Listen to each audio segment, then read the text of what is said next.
Quite sure he's right. An obsession in neurotic. Pretty dangerous, in fact. Let us never tolerate outrageous conspiracy theories. Do you mean you doubt your powers to convince him? Say it! Say it! All right, I'll say it. Worse than that. What I'm afraid of is his power to convince me. We're talking about putting a manifestly irresponsible man on national television. Sweetheart, be reasonable. War. This is the end game.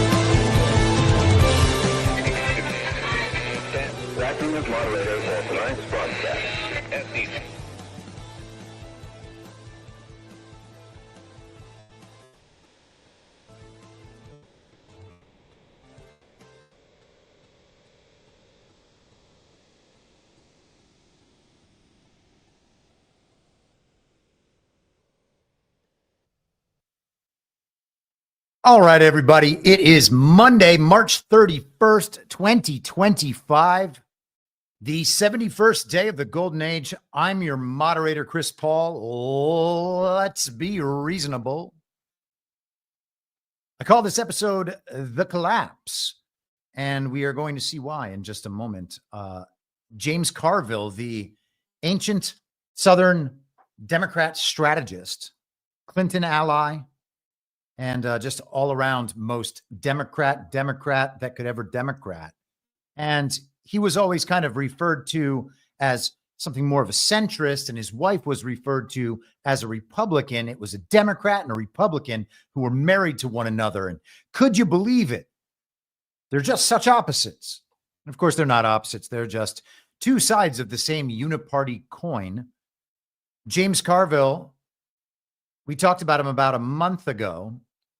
He was saying that what the Democrats need to do is just play dead and allow the Trump narrative, the Trump term to play out, and the American people will dislike it so much that the Democrats can just sit on the sidelines, don't draw any attention to themselves, and Trump's whole thing is going to collapse. And it'll happen before Memorial Day, or maybe even in the next 30 days. And we're going to hear him go through that in just a few minutes.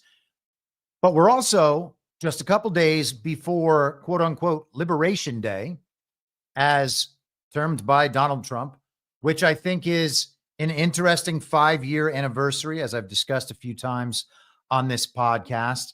It was about this time in 2020 that Donald Trump put the Defense Production Act into effect, which allowed the government to essentially commandeer parts of corporate America. And we'll talk a little bit later about the privatization of our government. You got to wonder if maybe some of that was done then under the cover of the Defense Production Act or something else. We know that there was a major, no matter what happened, I was going to go into a thing about COVID, but let's not. No matter what happened during the very deadly pandemic, there was, if nothing else, a major economic adjustment. Okay. So that could have been an initial phase of the whole Great Reset. And maybe we're about to get the beginning of phase 2 right now. We've talked about hijacking the Great Reset, taking over that narrative, and then steering the train off in a different direction down the other set of tracks. And hopefully that's still what we're seeing. But in addition to that, it's also the date that arrow points at. Maybe I should just try to pull this up. The chart that saved Trump's life that he's often referred to, the chart that was up and to his right when we had assassination event number 1. Let me get this here in a way that I can show you. Perfect. Hold for processing. Here we are. We have that little arrow right there at the bottom, and that little arrow points to about April 1st, 2020. Donald Trump said that's when when he stopped being president. Don't know what that means. There's a lot of things he could have done. Wartime president in the midst of a national emergency, in the midst of what some might refer to as an irregular warfare-driven version of World War III, information warfare, psychological warfare, cyber warfare, the rest of it. So an interesting 5-year anniversary on that. Throughout the last 4 years during the fake and illegitimate Biden term, Donald Trump talked often about how world leaders thought that he was playing an April Fool's trick on them by having Joe Biden be president. Talked about Xi Jinping. She thinks I'm playing a trick on him, he used to say. And he's been talking about Liberation Day, the day that these tariffs are meant to go into effect, the reciprocal tariff day. He was going to do it on April 1st, but he decided on April 2nd because you don't want to do something that important on April Fool's Day. And so Trump has been out there with some more hints about all of that today. He said this just a little while ago on Truth Social. There will have never been a transformation of a country like the transformation that is happening for all to see in the United States of America. Companies are pouring into our country at levels never seen before, with jobs and money to follow. It is a beautiful thing to watch. And I'll take his word for that, for it on that. I agree that it is a beautiful thing to watch to the extent that it's happening now. I have a feeling that most of this stuff was set up well in advance. And so we talked over the weekend on Devolution Power Hour about some of the chaos that I always think when there are big events on the Trump side, even if he's going to rug pull us on a date, it's going to cause the enemy to expend certain energy, run certain narratives, try to create chaos, try to provide distractions and cover stories and the rest of it. And so if there were ever going to be false flags, new wars, very natural disasters, all of it, riots, color revolutions, which are happening worldwide, it would be a week like this. And so I want to quickly just point out two things along those lines. This happened over the weekend. There was chaos at the Pentagon City Mall right outside Washington, D.C. And I don't know what to make of this beyond just the creation of chaos. I guess it's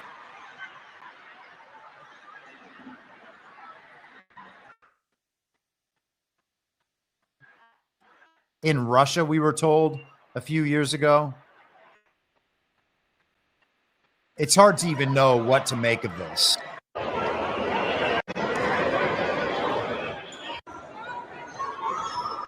The video is the video's not very descriptive, and I haven't gotten any story worth telling about that event at this point. But you look for those signals that are coming through the channels we commonly pay attention to, and what seems to be coming through is chaos to project chaos the way they projected chaos throughout 2020. I remember one of the things that I thought was just so thoughtless and out of line from many of the people who used to be my friends in Los Angeles was the idea that everything happening in 2020 was somehow Donald Trump's fault. And if not his fault directly, it was just evidence of what it was to live in Donald Trump's America. And of course, Donald Trump wasn't directly responsible for any of it. He didn't, as far as we know, maybe it was all just a story told by the good guys to wake up the normies. And that included me and probably many of you at that time. But the idea that the very deadly pandemic was mishandled, leading to all these deaths, and Donald Trump was a science denier and leading all his followers to refuse to wear masks and refuse to socially distance. And then we had the summer of love, sparked by white on black racism, which for whatever reason, Donald Trump was said to embody. They started calling him a racist as soon as he came down the escalator in 2015, and they have never stopped till today. And so despite the calls on the left for millions of people to go out and riot, and the promises that they would be bailed out of jail, including the promotions of those bail funds by major celebrities and people like Kamala Harris, it was still blamed on Donald Trump. It was somehow Trump's racism and MAGA racism responsible for everything. And it continued like that throughout the year, through the fake and stolen election, and then the reactions afterward. And that was part of what led enough people convinced by the television to want to move on from Donald Trump. And so it's no surprise whatsoever to see the building of chaos under this new Donald Trump term. Now, we talked about another chaotic incident on Friday, and that was the earthquake, the reported earthquake in Myanmar, which supposedly knocked down a building in Bangkok 640 miles away. And we can know that a building in Bangkok was not knocked down by an earthquake whose epicenter was 640 miles away, because that's not possible. And when something is not possible, believing it because the news said it happened is really dumb. And I know that people have different opinions about that. How can you say it's fake? Well, I'm not saying it's fake. I'm saying it's impossible. You're saying that it happened, that you believe the news. I'm saying that the news is fake, which pretty much everybody understands at this point. And I'm questioning why someone would believe the news in this instance, even though what they're reporting is impossible. I guess it's just a matter of approaches. If you want to think that believing these stories first without any evidence and without any possibility is the sensible way to approach these topics, all good. I can't disabuse you of that if that's what you prefer. But this is Reuters from yesterday. Myanmar military still bombing towns despite earthquake crisis, rebels say. An armed resistance movement against Myanmar's military-run government criticized the junta on Sunday for conducting airstrikes on villages, even as the country reels from an earthquake that has killed around 1,700 people. 1,700. The other day, the numbers were more in the couple hundred range, but there were also reports that it was feared that 100,000 people could die as a result of the earthquake. And here we're being told it's 1,700. And oh, by the way, an armed resistance movement against Myanmar's military-run government. Okay? So we are to take the side now of this armed resistance movement. It's like when the opposition is opposing a brutal communist dictator in a country not going along with the global regime's agenda. Vladimir Putin or Alexander Lukashenko in Belarus, or Nicolas Maduro down in Venezuela, or any of these examples that they tell us over and over again. It's always a dictator, a brutal dictator, like Donald Trump. Donald Trump is the authoritarian dictator, right? He's the next Hitler. You got to oppose him. The opposition would be the Democrat Party with some of the Republicans on his side, which means that even Donald Trump's own side knows he's a brutal dictator. That's how it gets sold to the world. We see it down in Brazil. We'll talk a little bit about Bolsonaro later, because Francis Marine Le Pen has been now the target of a similar effort to indict and convict and hopefully imprison her and bar her from politics. We are supposed to understand that all of these people on the far right or the far left, they don't discriminate, are always tamping down their totally legitimate opposition. Now, let's continue and then we'll get right back to it. The Karen National Union, one of Myanmar's oldest ethnic armies. Oh, so they've been around a while. An ethnic army. Interesting. said in a statement the junta, quote, continues to carry out airstrikes targeting civilian areas, even as the population suffers tremendously from the earthquake.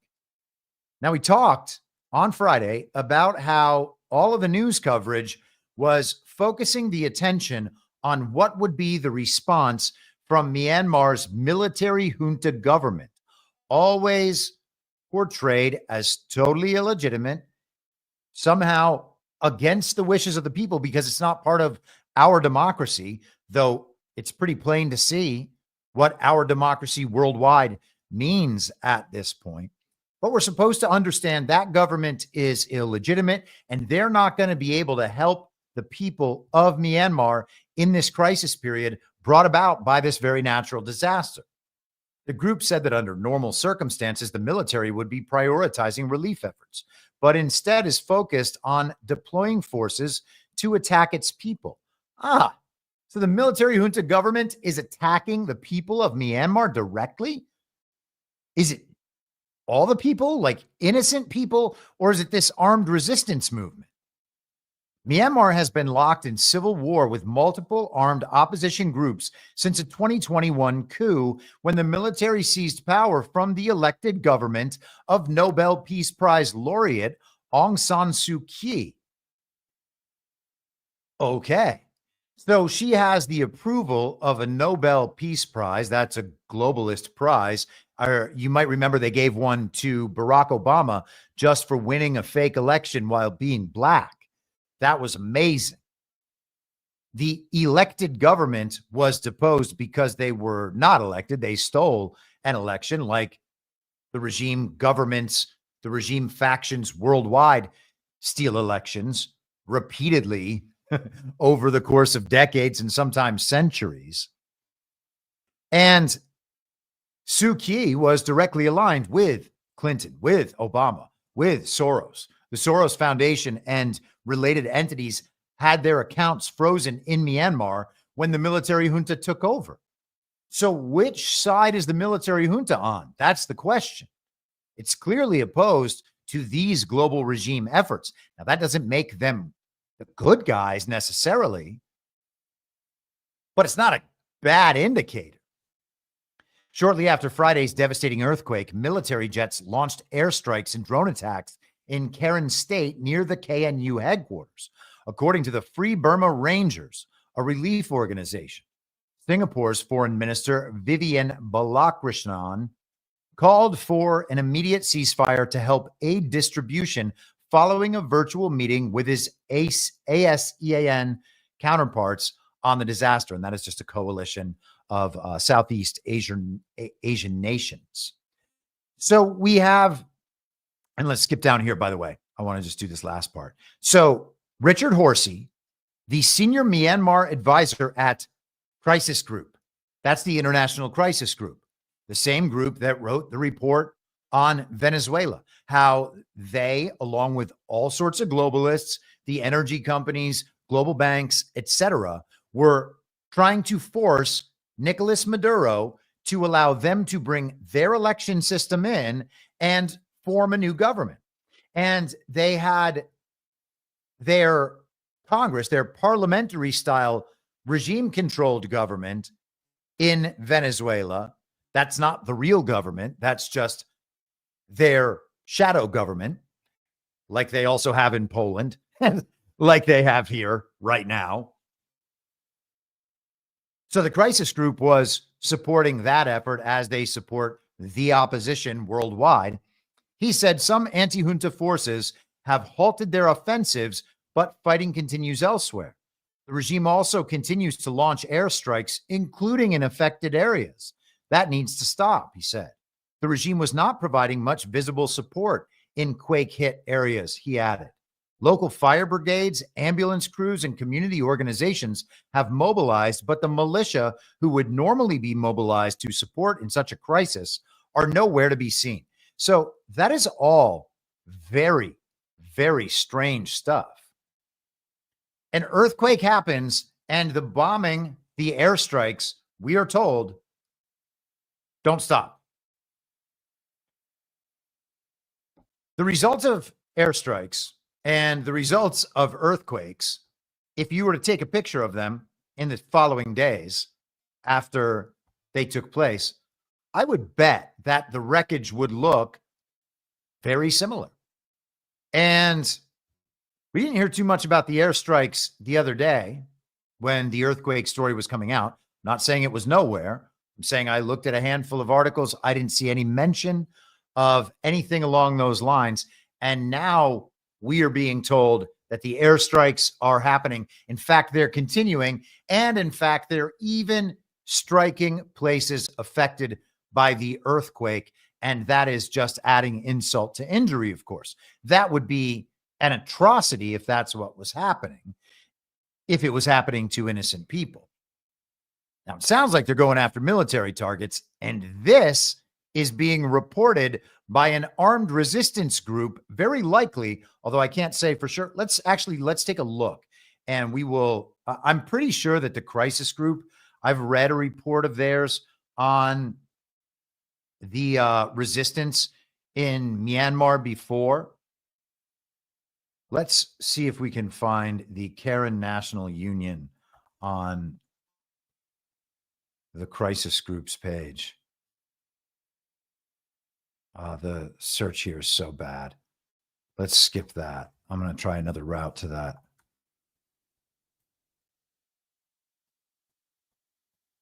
Hold for processing.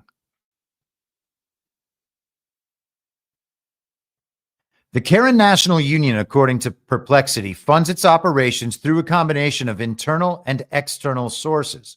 So they tax in the region they control. They have a mining operation that they control there. Shocker, the regime-oriented area controls resources. Wow. And black market trade as well. They also receive international aid, managed independently and often in collaboration with NGOs or local community-based organizations. And they also have money flowing in from the Karen diaspora. Let me just ask it one more question to see if USAID funds the Karen International Union, because wouldn't that be funny? Yes, USAID has funded initiatives associated with the Karen National Union, particularly in social services and humanitarian efforts. Now that is that is really something. So they make clear that the USAID money is not going to the military efforts. It's just going to the humanitarian efforts in those areas. So once again, we have the global regime supporting a resistance effort in a country and portraying it to the world as though the government in place is the illegitimate one. That's a military junta. They have no legitimacy for their government whatsoever, and they are failing the people in the earthquake recovery. Not only are they failing the people, they're making it worse by actively launching airstrikes against their own country. And this is the sort of thing that in the past we would see this would cause the UN to respond, or the United States, or whoever. Myanmar kicked the regime out of the country in 2020 and 2021. And we discussed on Friday that the news coverage of this earthquake was being presented in a way that would promote anger against the military junta. Now we have more of that narrative storyline. And I've said this before, and I know that the natural disaster stuff, in particular earthquakes, because it's so hard to imagine that being caused militarily or by some sort of human-related actions. And maybe someone in the chat has gone down this rabbit hole a lot further than I have. And if so, by all means, throw a link up. I'll take a look. But when there is a natural disaster, quote unquote, like a hurricane or like the California fires, which, by the way, I think I showed that on one of these streams. Donald Trump looked straight at the camera in the Oval Office and said, "I attacked California." He said they had a skirmish there. He has also said he's invaded California at another speech. In fact, I don't think I did share that one. So let me see if I can just pull that up quickly. I think of all of this stuff as kinetic warfare and then narrative layers over kinetic warfare. And who is responsible for the warfare and what exactly was struck is something that is very difficult to figure out. And I understand that that is a problem with convincing people this is what's going on here. But again, I'm not trying to convince anybody. I'm saying something else is clearly going on here. When a natural disaster is immediately spun as bad for one political party, something else is going on. They're attempting to get a narrative win out of a natural disaster. That's a very strange way to go about things. Let me see if I can pull this up in a transcript really quickly. This is from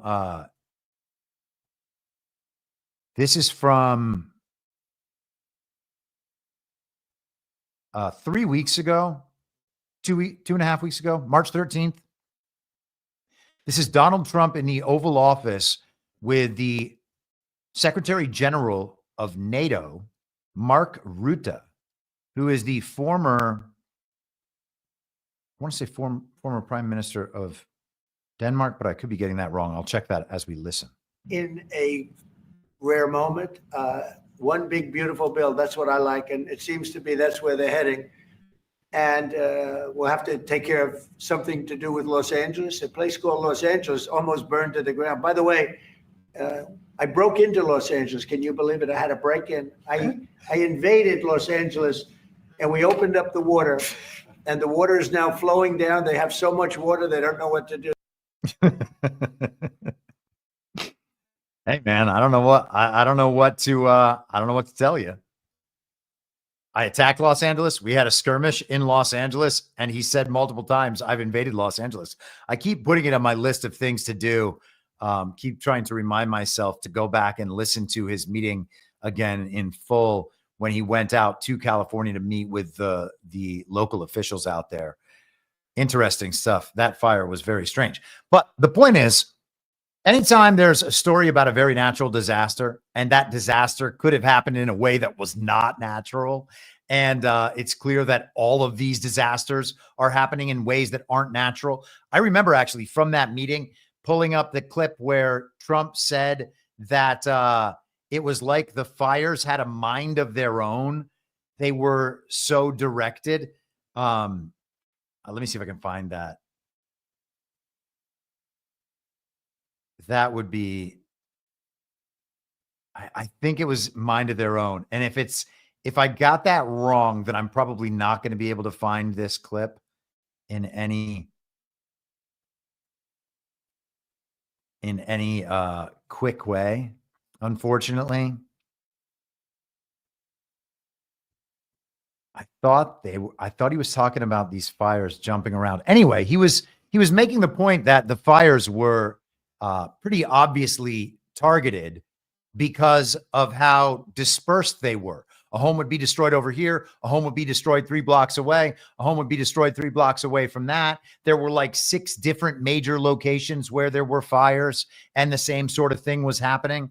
It's all very strange. And by the way, I've been sent video in the last couple of months, maybe a month ago. So 2 months after the fires were happening, showing military vehicles and smoke still rising from those parts of Los Angeles. What's going on out there? I don't know. Okay. But I know when I look at this stuff and you see a political narrative being played over something that then is described as airstrikes, it's a lot. So that said, I think that we will probably have more events along these sorts of lines. Major chaos worldwide to disrupt people's sense of stability, sense that things are under control. It is very difficult for the American people, and we saw this in 2020, to adjust to the speed of change initiated by what Donald Trump is doing to set us back on the right course. It's very difficult to deal with that stuff while everything seems to be chaos around the world. And we're going into one of those periods right now. Trump has told us about this period. And again, he might just say, oh, you know what? I decided to delay it for another month. Totally possible. Make them expend their energy, make them prepare people mentally and emotionally for a lot of bad stuff to happen, and then nothing bad happens. And that's kind of the boy who cried wolf phenomenon.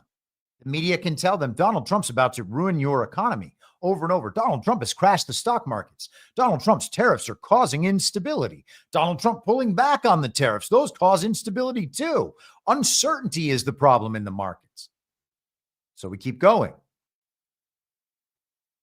When they are able to effectively create the overwhelming sense of chaos, it is very difficult then to justify any changes whatsoever. And so what I am suggesting is that it is their motivation to create exactly that chaos so that the changes will be resisted or will be reacted to in negative ways that make it more difficult to create more change in the future. And I think we're going to see more events along those lines this week. And here's the thing. Talking about whether things are fake is fine. We should talk about those things, okay? And most of the shit is fake. We know that the news is fake.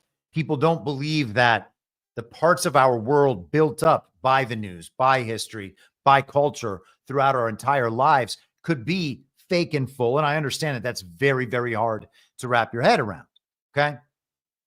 We can leave that aside. We can't leave aside the fact that we are definitely the targets of psychological warfare and information warfare from a number of different factions right now. And the only way to defeat that for sure is to not buy into any of it and not have the emotional reactions that they are attempting to generate inside you. All right? Now, if you are uncomfortable thinking these things aren't happening just because they're impossible, if that's like not the way, and I understand that's not the way some people think. They just assume that these strange occurrences, well, because it happened, that means it is possible. So maybe there's like a 1 in a billion chance that one building in a major metropolitan area that was under construction collapsed from an earthquake 640 miles away. Strange things happen. Okay, strange things happen. But the point is, what they want us to believe is that Myanmar's government is not going to be able to handle that situation and therefore must be replaced, and we should back their replacement. And you can go through the same exercise for whatever event they're showing us, but regardless of where you come down on the event, because you have no way to affect the event whatsoever, all of that is meaningless. It is a matter of taste and opinion and choice. The meaningful part is whether or not you're allowing the belief to be formed and then acting upon that belief. And we can simply abstain from doing that all the time. And when we abstain from doing that, and when we encourage other people to abstain from doing that, then the psyops stop working. And when the psyops stop working across the board, we probably don't get psyops anymore, or at least not at the rate we do now, where absolutely everything is a psyop. And that's where I am trying to lead things. That's where things can go effectively. And we are most of the people who believe that there is a plan, whether it's a Trump plan or a Q plan or whatever kind of plan it is, a response to the global regime's plan that we know is a plan. They tell us is a plan. We can see in operation all the time, right? The system produces results.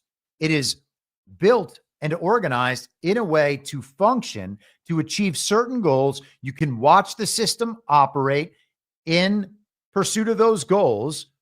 So we can therefore understand and admit there is a system. This thing is clearly planned and organized, and it's being operated from a centralized node. Some centralizing force is bringing all of these disparate parts of this system together to achieve certain ends. If we have a plan like that, we need to have an opposition plan as well. And so many of us believe that those opposition plans are there.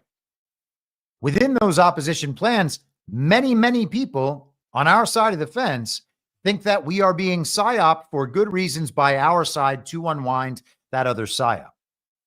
That may well be true. It is my assertion that even if that is true, that has to come to an end. Otherwise, it is just an eternity of psyops. And I don't think anybody wants that. I certainly don't want that.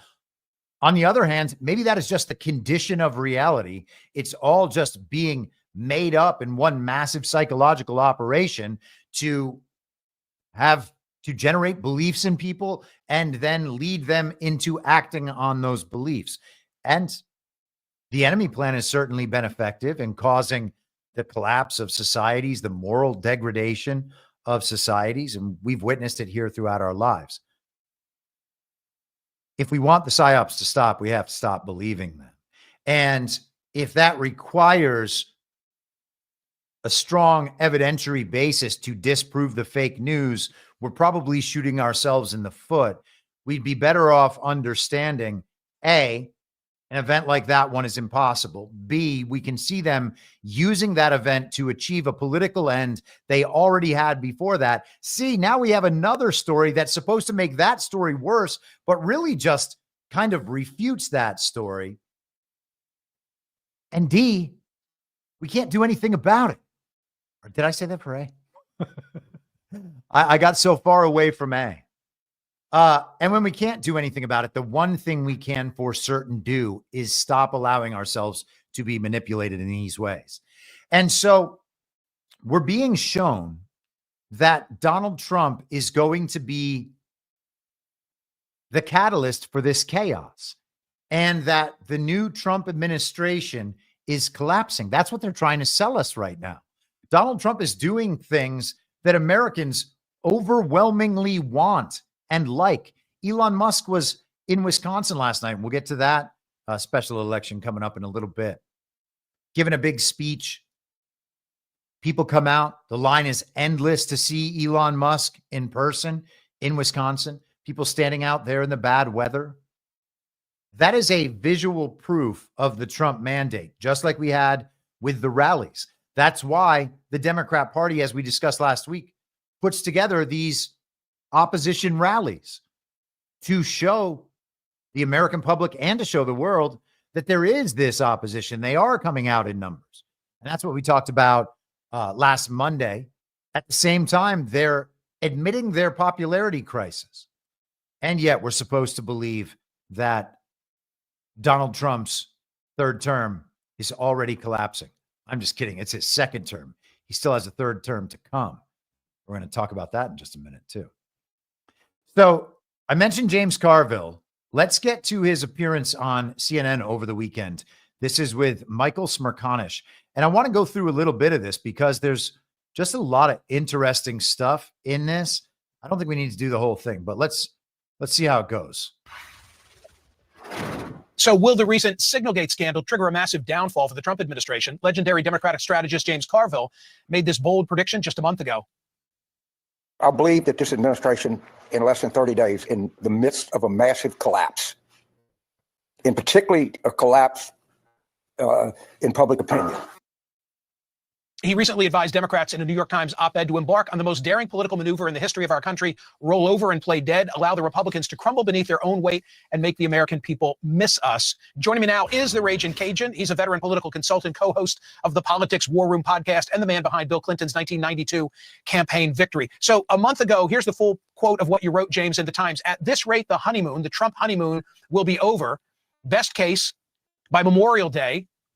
but more likely in the next 30 days. And in November of 2025, we start turning the tide with what will be remembered as one of the most important elections in recent years, the Virginia governor's race. You know that we extended this invitation to you a month ago when you first wrote those words, because we thought, what will Carville say when that deadline comes? What are you thinking? Well, what tense are we in? Is it collapsing or has it collapsed? That's the only argument to have. And I was wrong. I said Memorial Day is before April Fool's Day, which the Trump administration should make a national holiday because it so accurately represents who they are. So I'm not really, we're not arguing when we look at what's happening in the markets. We look at what happened on Single Day. We look at what's happening all around us, treating measles with apricot pits or something like that. I think the thing is collapsed, but I'll go to you. Let's take the middle ground here and say it's collapsing, and I'll meet you halfway. But that's about all. So Harry, so according to Carville, and we're going to come back to that.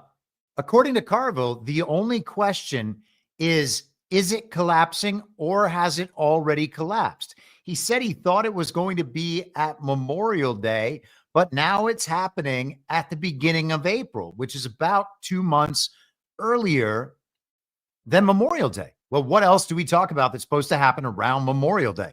That's when America's 250th birthday party is set to begin, according to Donald Trump, as he's been talking about for years. It's supposed to go from about Memorial Day, maybe Flag Day, maybe the middle of June, till July 4th of 2026. So it would be the formation of the Continental Army in 1775, leading all the way through the 250th anniversary of the Declaration of Independence. So is it collapsing or has it already collapsed? He's talking about measles.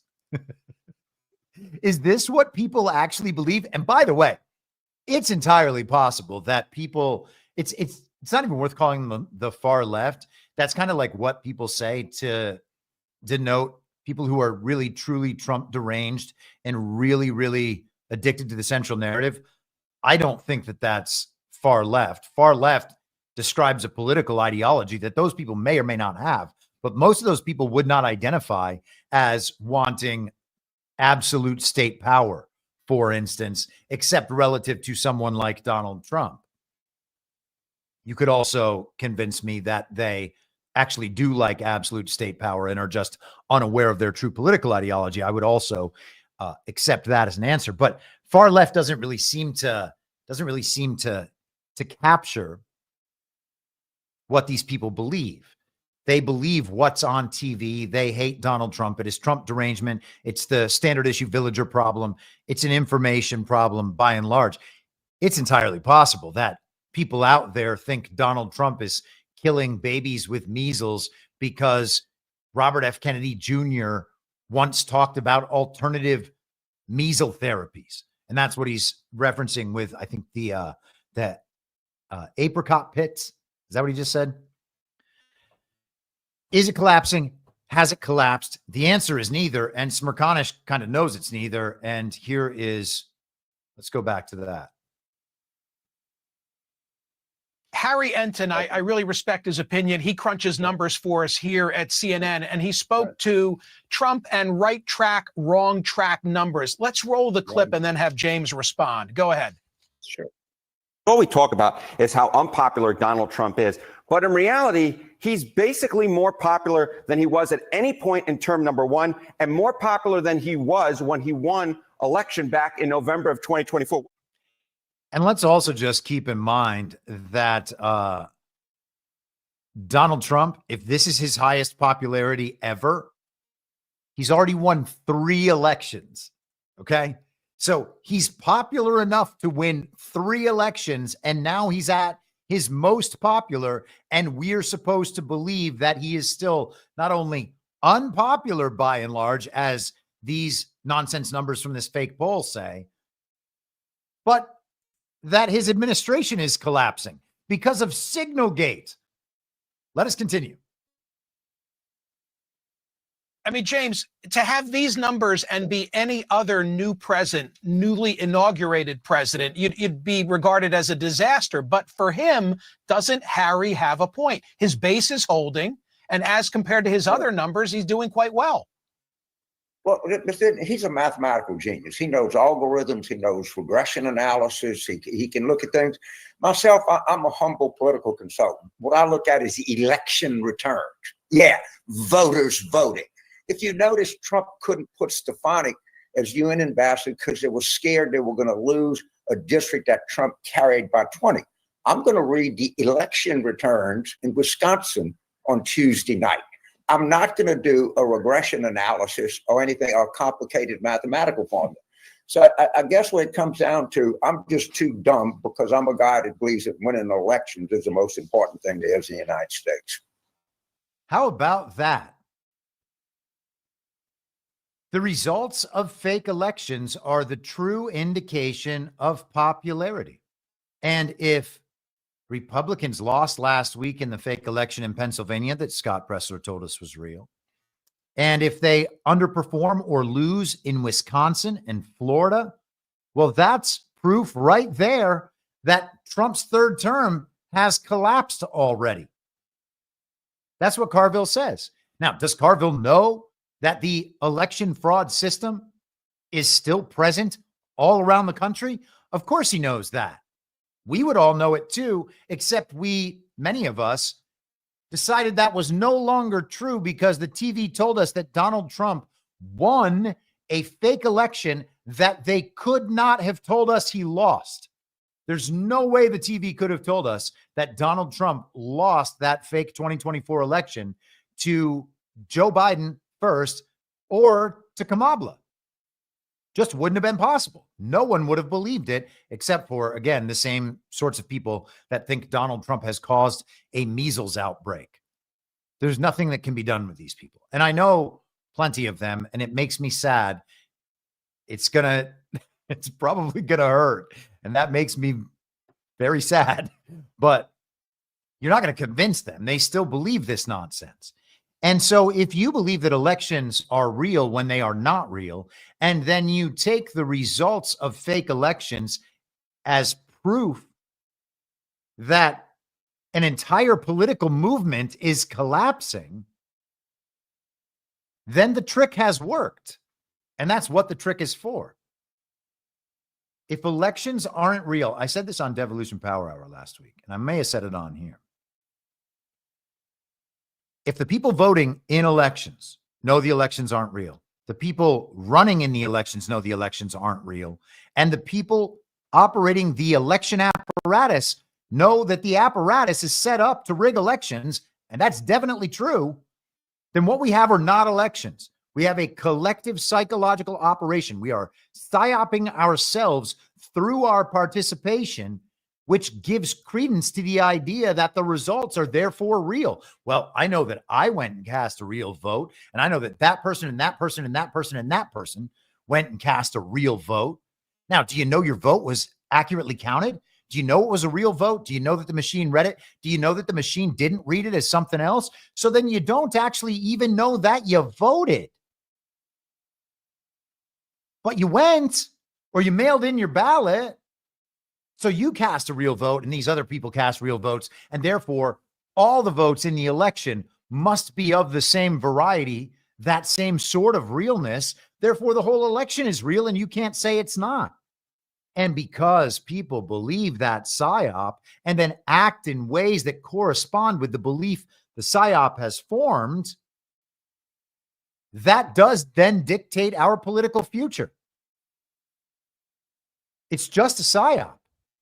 And James Carville is telling you, I don't care about those poll numbers. Well, the polls are fake too.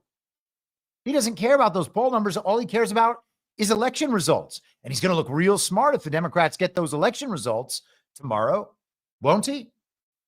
Let's continue.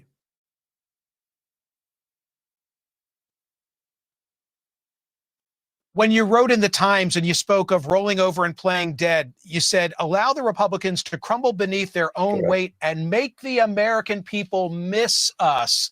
But if the approval rating of the Democratic Party is at 29%, according to CNN's data, who's missing Democrats right now? They might be upset with Trump, but who's really missing the Democrats? Well, first of all, this is a glorious opportunity for the Democratic Party to redefine itself. to take this as what it is, and apparently some people in the news media are not, is the gravest crisis we've had in the United States in the last 80 years. You understand what we're looking at? We're looking at the kind of end of the rule of law. We're looking at nincompoops and blockheads and buffoons running the country. And if Democrats, and again, I had no idea. I thought I'd have to wait longer for the imminent collapse. It happened even faster than I could imagine. So I don't know exactly what we're arguing about. They won't run in a plus 20 district. I don't think they're going to do that well in Wisconsin. Let's see what happens in Florida. But you got people that represent states and congressional districts that have a 15, 20 or more partisan lean to the Democrats, and they're a kind of motor mouth caucus. You know, get elected governor of Georgia, then I'll be impressed. I'll do as my friend Andy Beshear did. Get elected governor of Kentucky, then come back and see me. But okay, I do think the party can redefine itself. So we are on the verge of the end of the rule of law. The country's being governed by nincompoops, not like the last 4 years with Joe Biden's fake and illegitimate administration and that ridiculous cabinet of clowns and buffoons like Pete Buttigieg and Richard Levine, aka Rachel Levine, and who's that guy? Sam Brinton, the nuclear guy who steals ladies' luggage. That's what we're dealing with.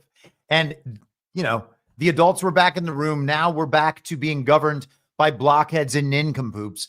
I mean, look at me. I'm definitely stupid compared to that guy, James Carville, who is suggesting to us that the reported results of fake elections indicate the unpopularity of Donald Trump's agenda, despite the fact that people will line up for hours in terrible weather to see Trump or Elon Musk, and despite the fact that the country is rejecting any sort of cultural content that reflects the values of the people James Carville supports.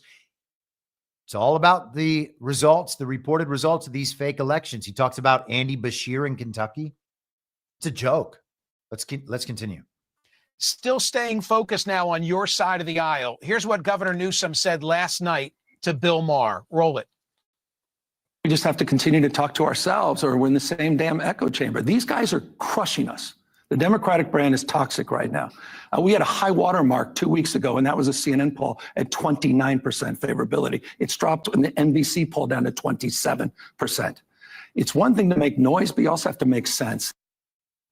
He says the Democratic brand is toxic right now. What are Democrats doing to fill the vacuum or the void that Trump is leaving open?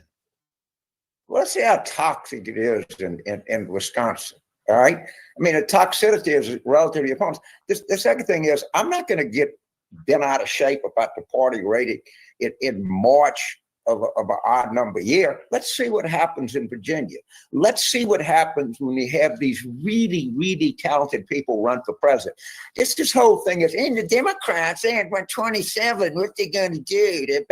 They have a chance to redefine themselves, to talk about issues that matter to people, and get away from this idiocy, this plus 25 Democratic identity politics, which hurt us more than anything. But I think we're away from that. And I think you see some real talent. But it doesn't matter what the party rating is. What matters are elections. I cannot drive that point home enough. They did a movie about me, and I love the title. Winning is everything, stupid. And the reason people don't like the Democrats is we didn't win. And until we win, I'm not going to like the Democrats. All right. So we will leave James Carville right there. But that's as clear as can be. All that matters is whether or not they are able to report to the American people that Democrats have won an election. And the election system is still 100% intact. Nothing, absolutely nothing, has been done to change the status of our elections. And yet, people think something must have happened because Trump somehow won. Made the case for a year. I said we were going to get the hose again if we didn't accept what the situation was. We chose not to accept it. Many people from our community went out and said, oh, you got to take the win. You got to take the win. What are you saying, that the election's not real? Trump just won. You can't say it's not real. Well, what happened down ballot? What happened in state races and local races? The uniparty kept itself in power. And that's where all the power actually matters. Donald Trump can do a whole lot of things, but he can't change what's happening at your school board. He might be able to cut off funding from the Department of Education, but if that funding just gets moved to other departments, or the states then go actively seek individual funding from the same philanthropists and the same global banks and bankers that fund everything else, what got done? Let us continue. Donald Trump posted this morning on the Wisconsin election I was just referring to. He said, Wisconsin, there is a very important referendum, question 1, on the April 1st ballot to amend the state constitution to require voter ID. This and other election integrity measures, including banning drop boxes and same-day voting with paper ballots, can only happen if you get out and vote. For state Supreme Court, make sure to vote for America First patriot Brad Schimmel against Susan Crawford, a radical left liberal with a history of letting child molesters and rapists off easy. She will be one of the most liberal judges ever elected, which would be a disaster for Wisconsin and the United States of America. So important. Please get out and vote on question 1 and vote for Brad Schimmel to the Supreme Court tomorrow, April 1st. Make America great again. And that, of course, is the race that Scott Presler has been talking about for months now. And actually, let me go back to the Carville thing for 1 second, because he mentioned the Virginia race in the fall, the Virginia governor's race. They had a Virginia governor's race in the fall of 2021, a year after the fake and illegitimate election of Joseph Robinette Biden on November 3rd, 2020. A year later, Glenn Youngkin won in a fake election in Virginia that was used to convince everyone that elections are better, that all of the complaints from the MAGA base about stolen elections in America were bullshit, because Glenn Youngkin could win in Virginia on the basis of the anti-woke agenda, the anti-woke movement. That's what did it. And what we actually need are centrist Republicans from the establishment, so that in more moderate states, we're told, like Virginia, it's more likely that people will feel comfortable voting for the Republican. That was the story we were sold. Was that story true? Well, no, of course the story's not true. That was a narrative to explain the psychological operation we all participated in, thus making the psychological operation real. We won the election because they told us we won the election. Does that make the election real? Well, no. How could it possibly do that? Do election results tomorrow indicate that Donald Trump's administration is collapsing? That's what James Carville just asserted. This is the proof that the administration is collapsing. Is the administration collapsing? Obviously not. They're more popular than ever. Will the results prove, even if the Democrats win all the races tomorrow and that referendum gets knocked down and we're told that Wisconsin voters actually don't want election integrity, which is a funny bind to find themselves in? If that all goes the other direction, does that mean that the Trump administration is collapsing, or that we are experiencing a collapse in our society right now as a result of Donald Trump and his presidency? No, that's not what that means at all. But the television is hammering it pretty hard, and it's probably causing a lot of cognitive dissonance in people and a lot of stress in people. And that's all to great effect, and the intended effect as far as the goals of the left are concerned. And by the left, I mean the uniparty, because the uniparty right and the uniparty left are both just the left. This is Donald Trump about the Florida elections. He reposted endorsements that he had made on, I guess that would have been Saturday. America First patriot Randy Fine is running to represent the wonderful people of Florida's 6th congressional district. a highly successful Harvard-educated businessman and greatly respected state legislator, Randy has been a tremendous voice for MAGA. In Congress, Randy will be an incredible fighter who will work tirelessly with me to strengthen our economy, lower taxes, secure the border, champion our military and vets, ensure American energy dominance, protect our always under siege Second Amendment, and advance peace through strength. Randy Fine has my complete and total endorsement. Election day is this Tuesday, April 1st. Get out and vote for Randy. He will not let you down. So that's number one. And then he also put out an endorsement for Jimmy Patronis. Jimmy Patronis, Chief Financial Officer and Fire Marshal for the great state of Florida, is running an incredible campaign for Congress in Florida's 1st Congressional District. This was Matt Gaetz's district.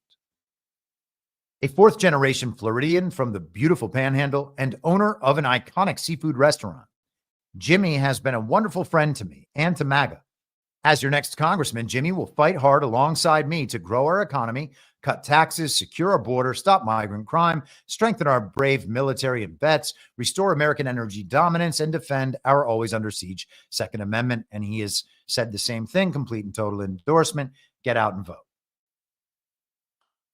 So Donald Trump has publicly put his force and support behind these Republican candidates and these Republican initiatives. So you can't say that didn't happen. If they lose, it's not because Donald Trump didn't help them. We heard Ron DeSantis tell us that Randy Fine's definite, for certain, sure thing underperformance would not be a reflection on Donald Trump, only on the candidate. Did they expect Donald Trump not to endorse these people, knowing that they would eventually lose? And who knows what's going to happen tomorrow? Okay. We'll just have to wait till Wednesday and see how that goes. But it's worth thinking about because we're thinking about these things in their narrative operations, right? Elections aren't real. So all we have is the narrative operation. All we have is the psychological operation and the reports of the results at the end of it. It's not going to be on Donald Trump that these Republicans and these initiatives didn't win. It's not going to be on Elon Musk. They've all put their force behind it. And Scott Presler wants us to know that it's definitely not his fault. He has definitely registered more voters than you could ever imagine, which is, a handful, not enough to make a real difference, of course, because voter registrations are actually the raw material that the election fraud system uses to validate itself if anyone checks. Okay. The ballots need to be made somewhere, not because they're going to affect the final result, which is essentially just invented from nothing. It's controlled by an algorithm. They need them in case there ever needs to be an evidentiary trail on how the election results were achieved. And we've seen that in operation in the aftermath of numerous elections at this point. Let's go to Brian Ferentz. Brian is an election integrity. Let's see how he describes himself, actually. I guess he's got a podcast now. He is out in Arizona, and he spent a lot of time over the years on election integrity issues. I remember we used to follow one another on X, formerly Twitter, but that was a while back. So this is from just yesterday. He says, Scott Presler accused of corruption and fraud in Pennsylvania in 2024. An anonymous Republican PA, that's Pennsylvania, political activist in PA, okay, due to fear of reprisals made, and I guess that's the explanation for being anonymous. So an anonymous Republican activist in Pennsylvania made the following accusation of Presler while providing evidence of the claims. Presler jumped into counties that were about to flip, like Bucks County, Pennsylvania, and took credit. He'll take credit for any win he can put his name on and blame everyone else for each loss. He claims he registered 50,000 people in Pennsylvania for 2024, but the Department of State numbers don't match his claims. First off, there were less Republicans added in the 2024 cycle than in the 2020 cycle or the 2016 cycle in PA, and he has an audit the vote graphic attached to it. So the cycle that Scott Presler worked in and said he had 50,000 new registrations, even if it was true, it's fewer new registrations for Republicans than they had in 2020 or 2016. And it's also, according to Ferentz, probably not true. For Pennsylvania voter data, there were about 7,200 voters that, quote, banked the vote and were registered on paper to vote in 2024. Scott's claim to fame. He takes pictures of the paper registrations he collects. So $6 million for 7,200 ballots, assuming it was all Scott, is about 850 ballots. And he provides the evidentiary basis for these claims he's made. And then he also links to another post he made the day before about a bot operation that he is asserting is initiated by or on behalf of Scott Presler. Right? Scott Presler exposed using bots, paid influencers, or government intelligence for X platform manipulation. Scott Presler has been exposed in using a bot army, paid influencers, or government intelligence networks to manipulate the X platform in a terms of service spam violation with the phrase Scott Presler is a national treasure. Many have seen the near identical propaganda posts that AI bots, paid influencers, think that SNAP, the welfare program for food, the food stamp program, the issue that we discussed last week with the scandal about the influencers putting up paid posts to go against the Maha agenda, and conservative paid influencers, by the way, quote unquote conservative, or government intelligence networks can create. So, sorry, I'll just start that sentence over. Many have seen the near identical propaganda posts that AI bots, paid influencers, or government intelligence networks can create, pushing propaganda for Kamala Harris or pro-Ukraine and Russia messages. The below images appear to be created by Scott Presler bots, paid influencers, such as with Turning Point Action or his Early Vote Action app, which Turning Point funded company Superfeed Technologies created, or which government intelligence networks may have posted. And so he goes through now a number of examples of these similar posts coming from all sorts of accounts. Now, think about the strangeness of calling someone a national treasure, he says, with their full name, with the majority of them all posted February 7th, February 8th, and February 9th of this year. Look at these accounts and their profile posts. Many of them are exclusively reposts or quotes, a strong signal of AI bot accounts. And so he goes through and proves some of these accounts, and he goes on.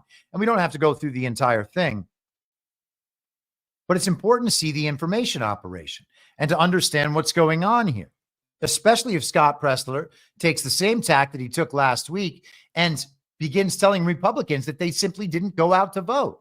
Donald Trump asking them to go out and vote, that wasn't enough. Elon Musk showing up to ask Wisconsin voters to go out and vote, that wasn't enough. Scott Presler registered all the people that anybody could ever register, but it wasn't enough because Republicans are disengaged and didn't come out to vote.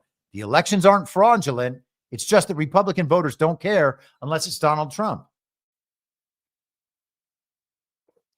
Now, he mentioned the connection there to Turning Point USA.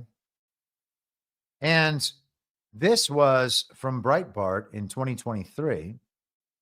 Turning Point Action pledges $5 million to fund Wisconsin ballot chasing efforts with Scott Presler. I don't know how much of that money goes to Scott Presler as some kind of salary or fee or whatever.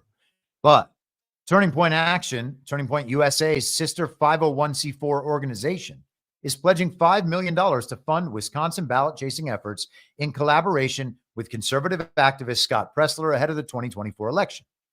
TP Action announced in a Thursday press release that it will be committing a minimum of $5 million to get out the vote, early voting, and other ballot chasing initiatives in the state of Wisconsin ahead of the 2024 presidential election. That's a lot of money.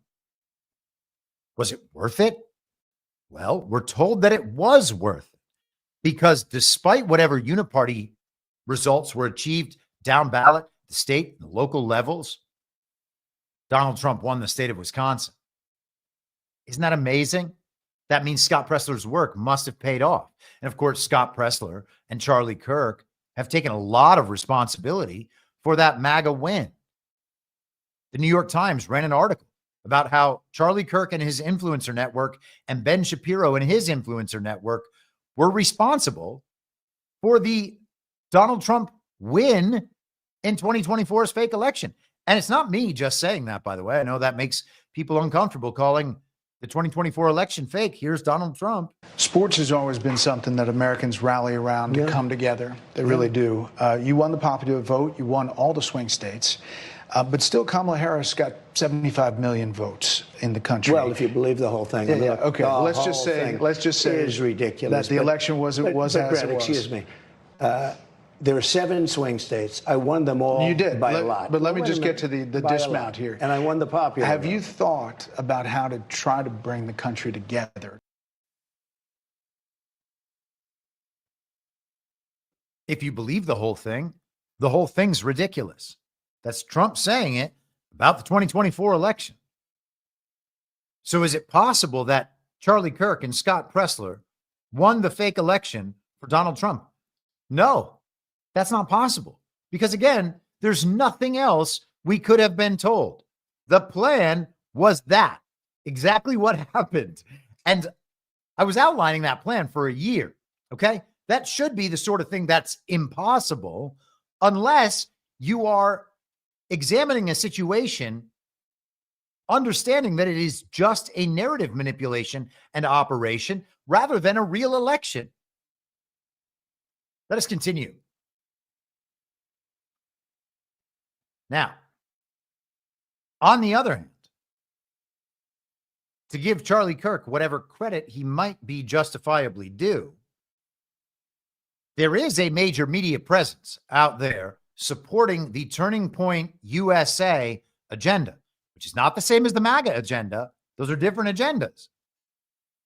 It seems to me that Turning Point USA and its various funders and controllers, which maybe Donald Trump has a hand in or some influence on, but that's not where it ends. They have, as I said, a different agenda than Donald Trump, and their agenda will be pushing candidates long after Donald Trump finishes this term, and we'll see if he continues on after that.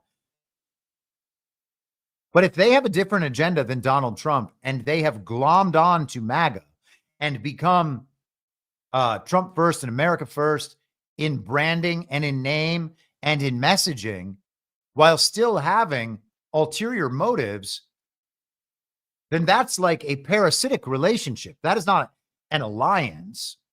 And so it's no surprise then that they take all the credit for it after winning a fake election when there was no other possibility of outcome. So Charlie Kirk, the one thing that we can talk about that seems to certainly exist is that whatever this agenda is geared to do, whatever this coordinating messaging campaign is geared to do, it does it effectively to the point where people believe it. Okay. I don't think it's going to be effective in the long term any more so than MSNBC or CNN or Fox News is effective in the long term. Because once you see through and you see the agenda and that the agenda has its own ulterior motives that they don't talk about, it's a lot harder to continue to believe them. And when you see through the paid influencer aspect and you realize all of these people pushing the same message are trying to manufacture consent and consensus rather than expressing their own beliefs about what is right and proper and good, it's a lot harder to make those messaging operations work effectively. And so I think at some point we'll begin to see that. But for now, this is the messaging operation is very effective. It has created the illusion of consensus in various MAGA demographics like young voters. That's what we were told by the New York Times article. We were told that was going to make a big difference in 2024. It's also possible that young voters, minus Charlie Kirk, just happen to like Donald Trump or happen to reject all the wokeness in schools. I talk to my friends who have high school aged kids and college aged kids, and they say this generation just doesn't care about that stuff. And it's good, of course, they're on my side about that, on our side about that. But they say they don't care in general. They're not going to back down if someone calls them racist or the rest of it. That's not from Charlie Kirk. That's just from the internet broadly. And so we have one person out front saying, it's all coming from here. It's all coming from here. Fully supported by the system to be that main catalyst for these reported changes. So this is from Thursday of last week, Salem Media Group in a press release. Charlie Kirk surges to #1. Salem Media and the next generation of conservative media dominate the charts. So Salem Media is a conservative radio network with affiliates all around the country that's been in operation for many, many years. They produced 2,000 Mules, the movie, the Dinesh D'Souza movie. Think your own thoughts about that. It also featured Charlie Kirk, by the way, as part of Salem Media back then. So Salem announced today that in a seismic shift that's sending shockwaves across the conservative media landscape, Charlie Kirk, host of The Charlie Kirk Show, has officially taken the crown as the #1 conservative podcast in America and now ranks as the #2 podcast overall following his takeover of the legendary Rush Limbaugh time slot. And they talk about him also taking Dennis Prager's time slot, but jumping down. With this milestone, Salem Media Group continues its rapid rise as a major force in conservative media. What was once dominated by legacy platforms is now being reshaped by a new generation, driven by fresh talent, smart digital strategy, and a deep understanding of where the audience is heading next. This is just the beginning for us, said Brad Parscale, Chief Strategy Officer at Salem Media Group. We are grateful for the trust of our listeners and proud to support talent like Charlie, who can connect so deeply with an audience. We're taking this moment to celebrate, but also to stay focused on the work ahead. Okay, that is very interesting. So Brad Parscale comes back up, and just to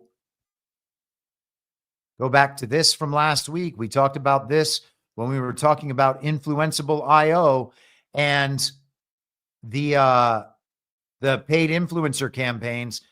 And I suggested last week, I believe there has to be a tie here to Turning Point USA. Well, this was that article in the admittedly leftist outlet, the Texas Tribune. This is just I'm not taking their opinions. This is just a factual statement here. That right there is a picture of Brad Parscale.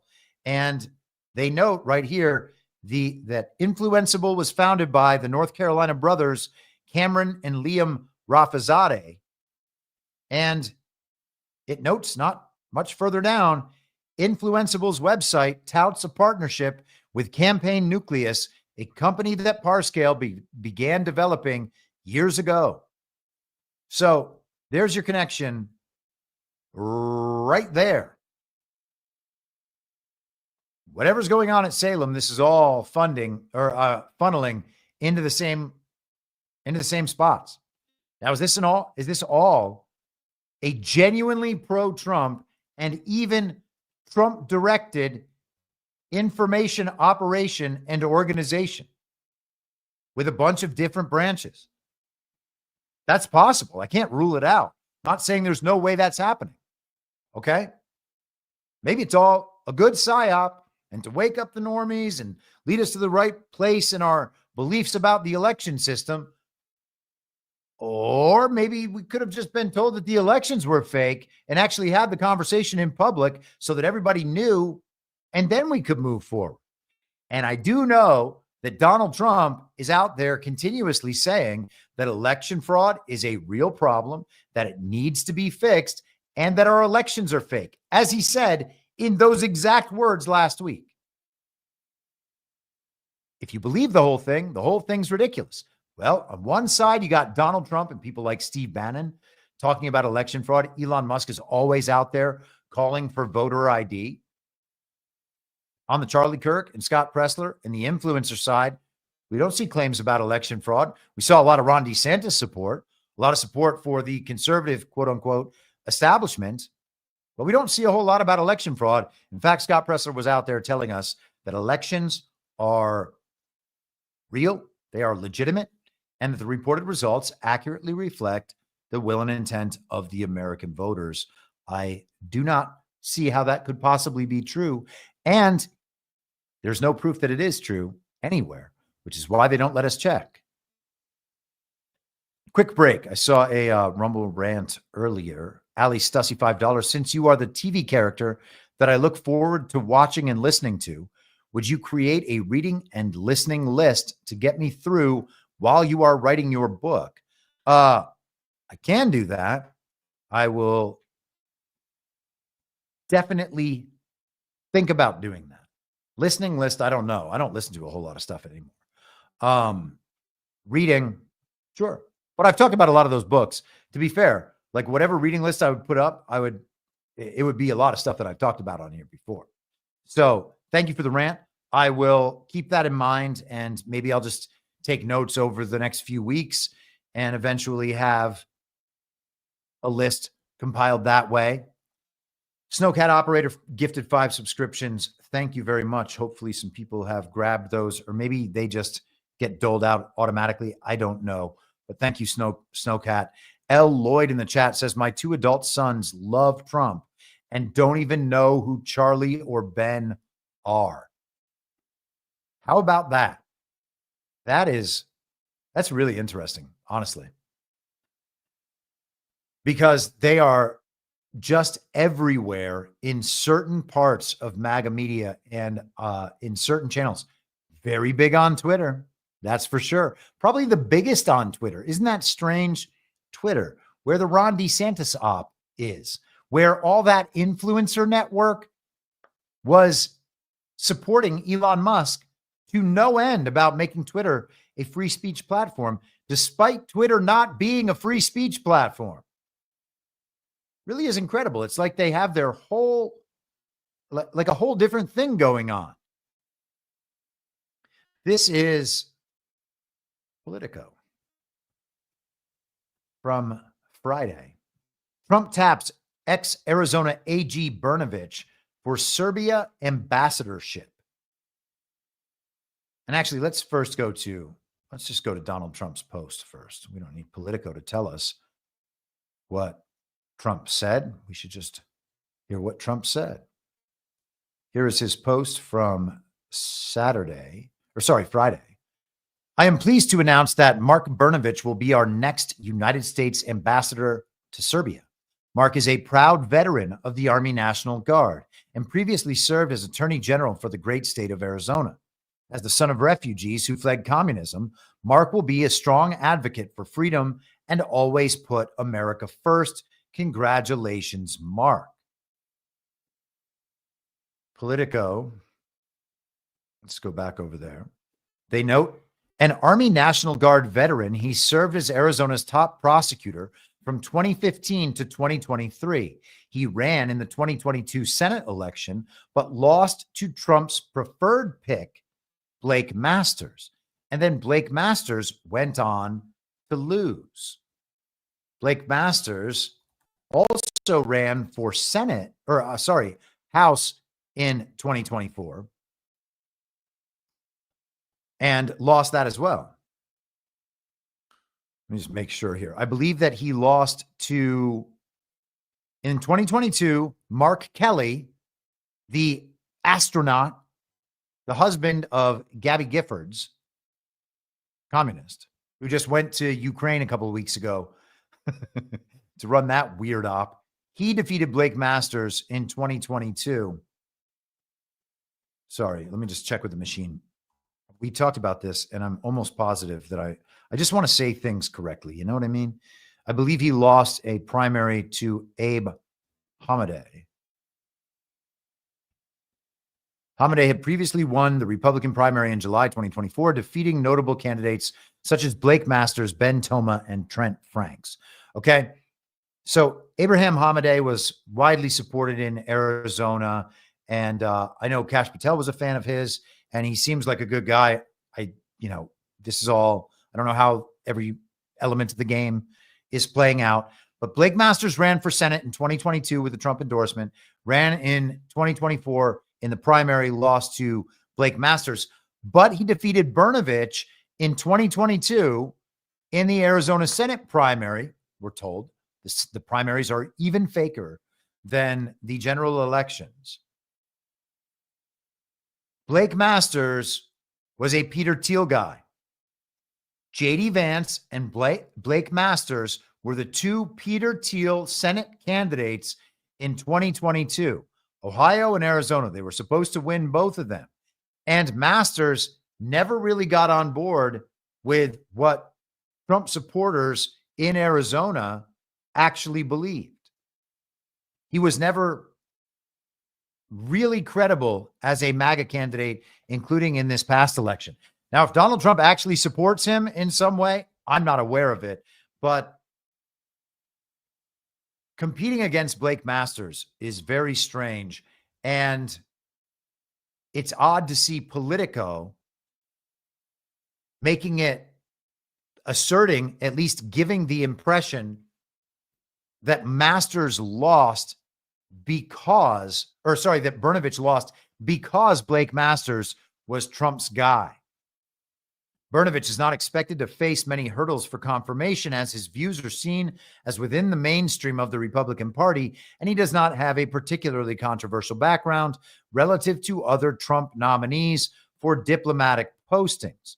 It's unclear why Trump selected Brnovich over Rod Blagojevich, a Democrat turned stalwart backer of the president, who was also said to be under consideration for the role.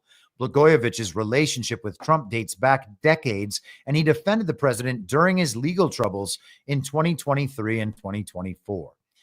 Blagojevich was convicted on 17 federal corruption charges in 2011. Okay, let's just skip down here, by the way. The Arizona Republican will be thrust into one of the most challenging diplomatic posts. Serbia is currently experiencing serious political unrest over allegations of corruption and the curtailment of human rights under President Alexander Vučić and his government. And Serbia has been heavily courted by the U.S., Russia, and China in recent years as the countries seek to boost their influence in the Balkans. Rick Grenell has spent a great deal of time over there as, I think, a special envoy for the Trump administration to Serbia. Serbia and the broader Balkan region have also been the subjects of intense personal interest from allies of Trump. The president's son, Donald Trump Jr., recently met with Vučić in Belgrade, as he and the president's son-in-law, Jared Kushner, look to build a hotel in the Serbian capital. So it's just business. Now, a lot of people remember Mark Brnovich, and it's very difficult to know exactly where to fall on this one. If you're going to get confirmed by the Uniparty, that's never a good indication. If you're nominated by Trump and given a glowing endorsement for a position that's probably pretty important, well, that means that Trump must like him to some extent, or this can be the product of a negotiation. Trump is always in mid-negotiation. We don't need to take these appointments as Trump just hand-selecting the best possible person, the person that he loves the most for that position. Sometimes it's just the product of a negotiation with members of the Uniparty right. They want Brnovich put in there instead of Blagojevich, and so he throws them a bone to achieve some other concession. So it could be a variety of reasons. Now, here's the thing about Brnovich, and we touched on this we kind of went pretty rapidly through this on Saturday night on Devolution Power Hour, but I want to share it here because Brnovich was one of those characters that was the center of a lot of discussion after the 2020 election in Arizona, and then after the Maricopa County audit and the failure to ever produce the entire Senate report, the Arizona Senate report to the public, though we did get kind of an executive summary and then some discussion about that. But here is Mark Brnovich. It's Arizona Attorney General Mark Brnovich. We've gotten a lot of calls, a lot of emails, but there's one thing people definitely want to see. They want to see more Chucks.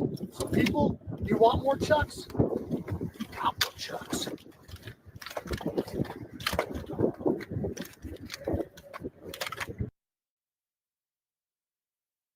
So that is Arizona Attorney General Mark Brnovich showing off his nunchuck skills in October of 2021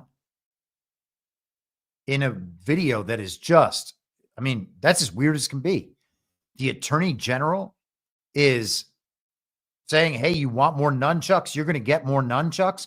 Well, that captured a lot of people's attention. Now, Mark Brnovich didn't go out and round up all the election fraudsters in Arizona.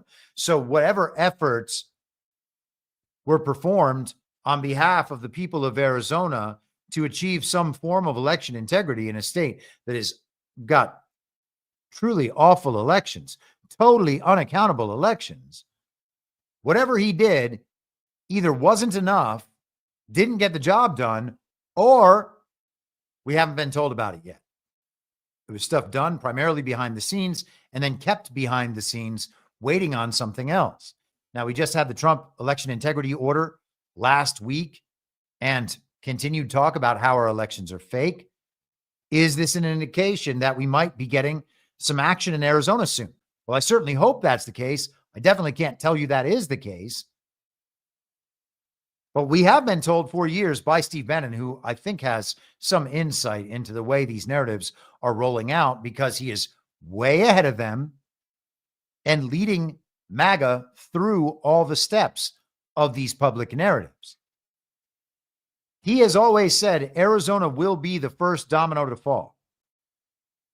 I don't know if that's ultimately going to prove true, but it's pretty interesting. We also actually, I didn't pull this up for today's show, and maybe I should have. There's something from Georgia as well. Yeah, here it is. Let me just pull this up quickly. This is from Badlands Media today. Attorney General Bondi moves to dismiss lawsuit challenging Georgia election law. U.S. Attorney General Pam Bondi announced on Monday that the Justice Department will dismiss a lawsuit challenging a broad election overhaul passed by Georgia Republican lawmakers following the 2020 election. The lawsuit, filed in June 2021 during Joe Biden's presidency, claimed that the Georgia law aimed to deny Black voters equal access to the ballot. Bondi criticized the Biden administration's stance, calling the allegations false claims of suppression. She stated that Georgians, quote, deserve secure elections, not fabricated claims of false voter suppression meant to divide us. The legislation, known as SB 202, was part of a series of Republican-led efforts to tighten voting regulations after the 2020 election.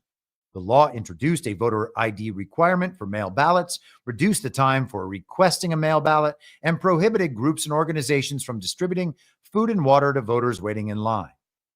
Georgia Secretary of State Brad Raffensperger welcomed Bondi's announcement, calling it a significant win for Georgia voters. Bondi argued that Black voter turnout in the state actually increased following the law's implementation. So that is very interesting. A case from 2021 is now dismissed. So can those laws go into effect in Georgia? And what of the last 5 years of elections in Georgia in the first place? Because all of them have been held under full knowledge by the court that the election system cannot reliably produce results that accurately reflect the will and intent of the voters. And that's been known in the Curling v. Raffensperger case from 2019. So we're beginning to see a lot of these things come to a head. Brad Raffensperger supported that. Is that good or bad? Well, Brad Raffensperger seems to be a bad guy. Is he a bad guy? Well, we don't know. How were his hands tied? By that court case, by this litigation, by whatever else is going on behind the scenes that would make it so these people couldn't talk about these things. Again, he might just be the bad guy. The surface interpretation of his actions after the 2020 election and since might be all we need to know. That could be the correct assessment. Well, he didn't see to election integrity in Georgia, a state that we know beyond a shadow of a doubt was obviously rigged and stolen multiple times. So he didn't get the job done. And Brian Kemp, same thing. And it would apply to both of them. And then you can go to Arizona with Mark Brnovich. He didn't get the job done in the prosecutions. Arizona's Secretary of State was Katie Hobbs. That was a Democrat who's now the fake governor of Arizona. And Doug Ducey, you might remember him refusing Donald Trump's call while he was in the middle of certifying Arizona's election. It's also possible that Doug Ducey put Arizona into some form of continuity of government because they have that in Arizona. So it's a lot of weird stuff. Some of these people who were looked at as certain definite bad guys might turn out not to be that bad. What did Brnovich do behind the scenes? I don't know. Let's do a little bit more on Brnovich, though. This is the Associated Press from 2022. Former Arizona Attorney General sat on records refuting the 2020 election fraud. So the mainstream media, the mouthpiece of the global regime, the Associated Press, such a global regime mouthpiece that they are barred from pool coverage of the Trump administration. They are letting us know that much like the Maricopa audit, despite finding hundreds of thousands of votes with no chain of custody, still just found that Joe Biden won by more if you don't actually determine which votes are actual votes and which votes are fake votes. So the real and the fraudulent votes compiled together, they count them up. Oh yeah, I guess they did have Joe Biden even a little bit more ahead of where we thought, of where we reported he was. Arizona's former attorney general suppressed findings by his investigators, who concluded there was no basis for allegations that the 2020 election was marred by widespread fraud, according to documents released Wednesday by his successor. Democrat Attorney General Chris Mays, who took office last month, said the records show the 2020 election was conducted fairly and accurately by election officials. Brnovich never released a March 2022 summary of investigative findings, which ruled out, this article is from 2023. The subject matter, his report, is from 2022. I misspoke earlier. A 2022 summary of investigative findings, which ruled out most of the fraud claims spread by allies and supporters of former President Donald Trump. He released his April report despite pushback from his investigators who said some of its claims were refuted by their probe. Brnovich was at the time in the midst of a Republican Party primary for Senate. Okay. And so, sorry, I should have read this sentence. Yet a month later, he released an interim report that claimed his investigation revealed serious vulnerabilities that must be addressed and raises questions about the 2020 election in Arizona. But the Associated Press wants us to know that there was also information he turned up to suggest that it wasn't a fraud, and whatever that information might be. This is from Tucson.com from April of 2022, and then updated in June of 2023. And so this was the, back to the original reporting period on this. Arizona AG says he found election fraud, gives no details yet. I want to skip down a bit. The EIU's review, this is the Election Integrity Unit, propped up by Arizona's Attorney General's office. The EIU's review has uncovered instances of election fraud by individuals who have been or will be prosecuted for various election crimes, he wrote. But he said the review is ongoing and he is limited in what he can disclose.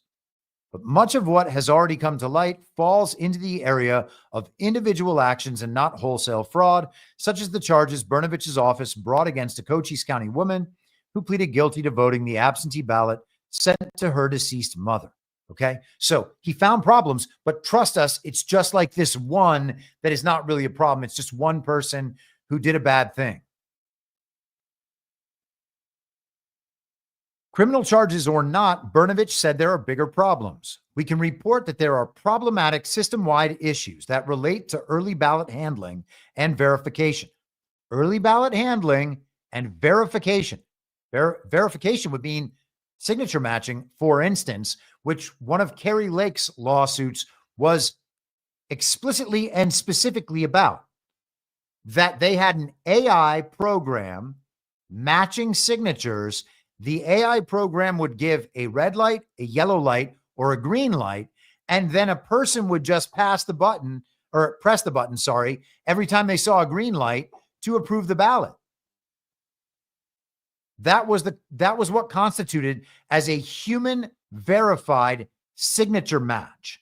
And they were doing them in less than 3 seconds per ballot, which could not possibly provide a proof that a ballot was actually filled out by and traceable to the person whose name is on it. Crazy system. So they knew that there were issues from the beginning. Those start, he said, these issues with procedures that are supposed to match the signatures on ballot envelopes with those already on file. He said that is not taking place, at least not in a way to ensure compliance. For example, he said that on November 4th, 2020, the Maricopa County Recorder verified 206,648 signatures on early ballot envelopes at a rate he computed to be 4.6 seconds per signature, saying there are simply too many early ballots that must be verified in too limited a period of time, thus leaving the system vulnerable to error, fraud, and oversight. And again, Kari Lake's lawsuit found that under 3 seconds. Rumble Me in the chat said, didn't his future son-in-law get blown up? And I think he's talking about Brian Kemp of Georgia. His daughter's boyfriend, Harrison Deal, got blown up in his car. That is the story. So not Brnovich. I'm not sure if he was referring to Brnovich, but that was Brian Kemp. So Brnovich says he found fraud. They didn't give all the details, couldn't disclose all the charges. It seems like a lot of stuff is being held behind the scenes. He's telling us that there are major problems with mail-in ballots and signature matching in Arizona, which we know, which has been found indisputably. And yet they're telling us, well, the charges are just like this one in Cochise County, where it's one woman casting her dead mother's ballot. So there's 20 of those. What does that account for? 20 votes. Still not enough to turn the election from Biden to Trump, and therefore totally invalid. Doesn't matter. Well, are they just giving us a load of bullshit? And I think the answer is pretty obvious. Here is Jon Stewart. And I can't believe we're doing Jon Stewart clips on 2 episodes in a row. It feels very strange. But I was looking for information on Brnovich to kind of give us a better indication of what this guy is about. And I found an interview by none other than Jon Stewart. So let's go ahead and watch a few minutes of this and watch Jon Stewart attempt to railroad him. 74,000 mail-in ballots received that were never mailed, magically appearing ballots. 168,000 fraudulent ballots printed on illegal paper. 36,000 ballots illegally cast by non-citizens. Now, the truth is, none of that was real. When it first came out, the Cyber Ninja said Joe Biden won Arizona. And then they got a lot of pushback, and then they started hedging and hawing. And then next thing you know, people were like, well, Brnovich needs to do something about it. And then it was like a hot mess. But you've responded by doing things about it. You've said you're still investigating. We've run a lot of the stuff to ground. And when you get it to ground, will you come out and say, Donald J. Trump is wrong? The election in Arizona was fair, not stolen, and not fraudulent. I've always been a straight shooter. And once all the facts and evidence are, John, come on, man. I'm telling you. You have found no evidence that the election in Arizona was fraudulent or stolen from Donald Trump. Donald Trump lost Arizona, period. I've said that from the very beginning. There have been isolated incidences thus far that we've identified, and we are prosecuting. Yes. We still have some active investigations going on, but people can draw their own conclusions. There is no, people cannot draw their own conclusions. That's the point of the law. Yeah, it is. The law is that you have facts and you have fiction. Right.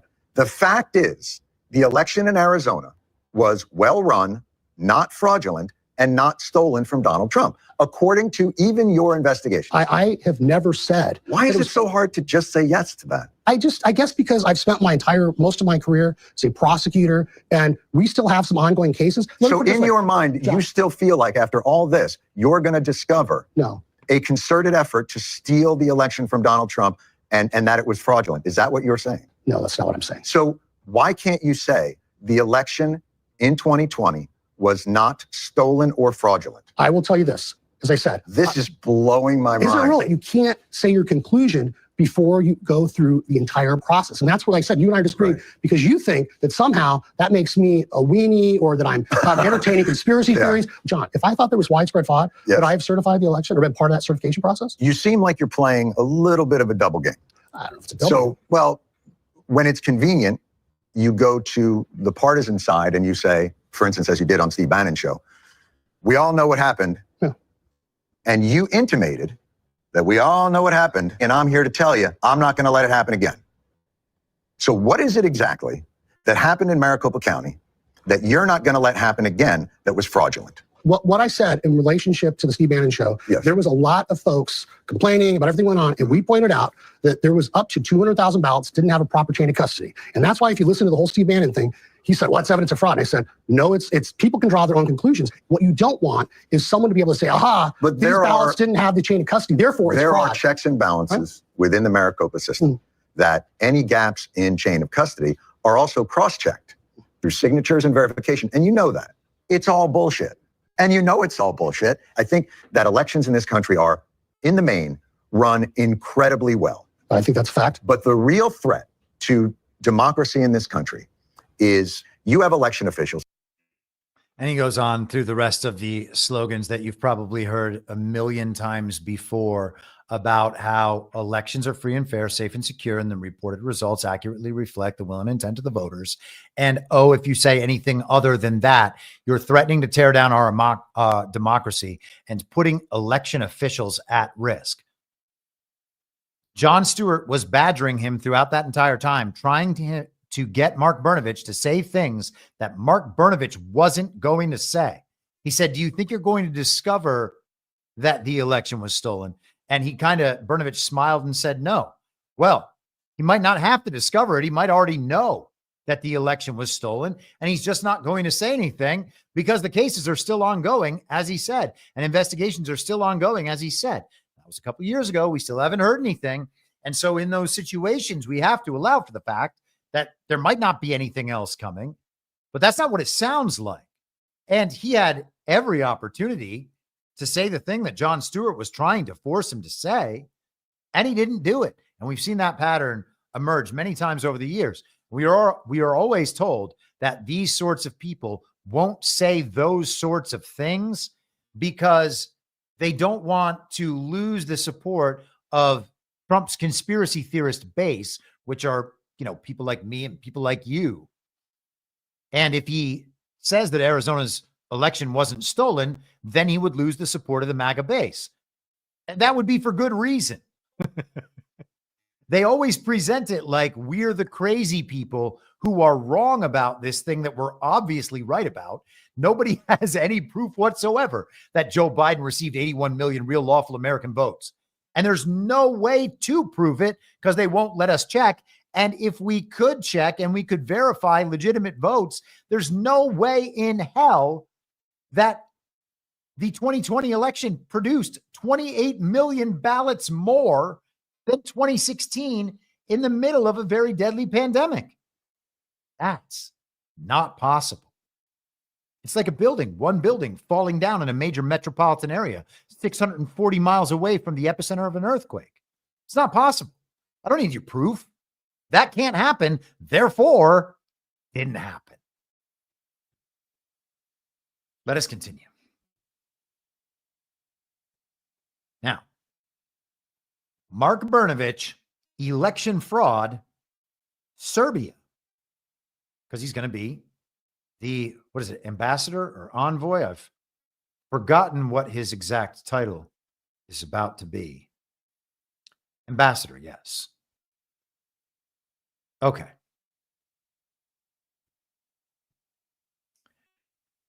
So, I just want to go through these things rather quickly. This is from November 17th of 2020 in the Gateway Pundit. Since Election Day, over 100 of 243 Dominion employees on LinkedIn have deleted their profiles. This is from Rosie Memos on November 16th of 2020. Why are all the Dominion people deleting their profiles on LinkedIn? And looks like all their software engineers are in Serbia. Nothing could go wrong. On November 6th, 3 days after Election Day, there were 243 employees of Dominion on LinkedIn. Yesterday, according to this article, there were only 140 remaining. They listed some of the profiles taken down, and Dominion's data engineers were located in Serbia. And then we have Sheriff Darleaf. This was from March of last year. Barry County Sheriff sends evidence to Representative Jim Jordan alleging foreign interference in voting machines across the state during 2020 election. Demands an immediate review and investigation. And we covered this letter last year on the podcast, but I want to focus on this paragraph in particular. Darleaf says, I have evidence in my file of Serbian foreign nationals entering our election system while the votes were being counted and prior to certification. The election vendor, Dominion, hired these Serbian employees and disclosed in emails that they are not able to provide backgrounds on these individuals due to law in Serbia. It has only been a mere 25 years since conflict involving Serbia.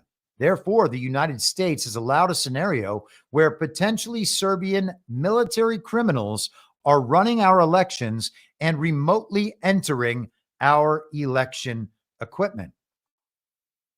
We were also told by, if I recall, Sidney Powell, among others, that there was influence coming from Serbia. I actually had this pulled up earlier on ChatGPT. Yes, the Kraken lawsuits cited international data routing, though not always Serbia. So there is a Serbian connection to election fraud theorized by people since 2020. And now we have Mark Brnovich, the Arizona prosecutor, attorney general, who set up the election integrity unit to investigate election fraud in 2020. Now he is the ambassador to Serbia. Very interesting stuff. I have to think that there is more here. And I don't mean to,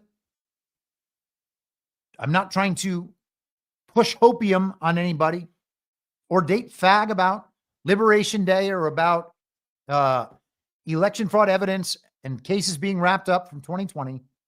Not trying to push that stuff. Same time, at some point, those cases, those investigations have to be wrapped up. Curling v. Raffensperger has to be decided at some point. All of this has to have a conclusion. And I would suspect that maybe we are getting, well, I mean, just by the virtue of how time operates, I assume that we are getting closer to that point, assuming that there is a conclusion.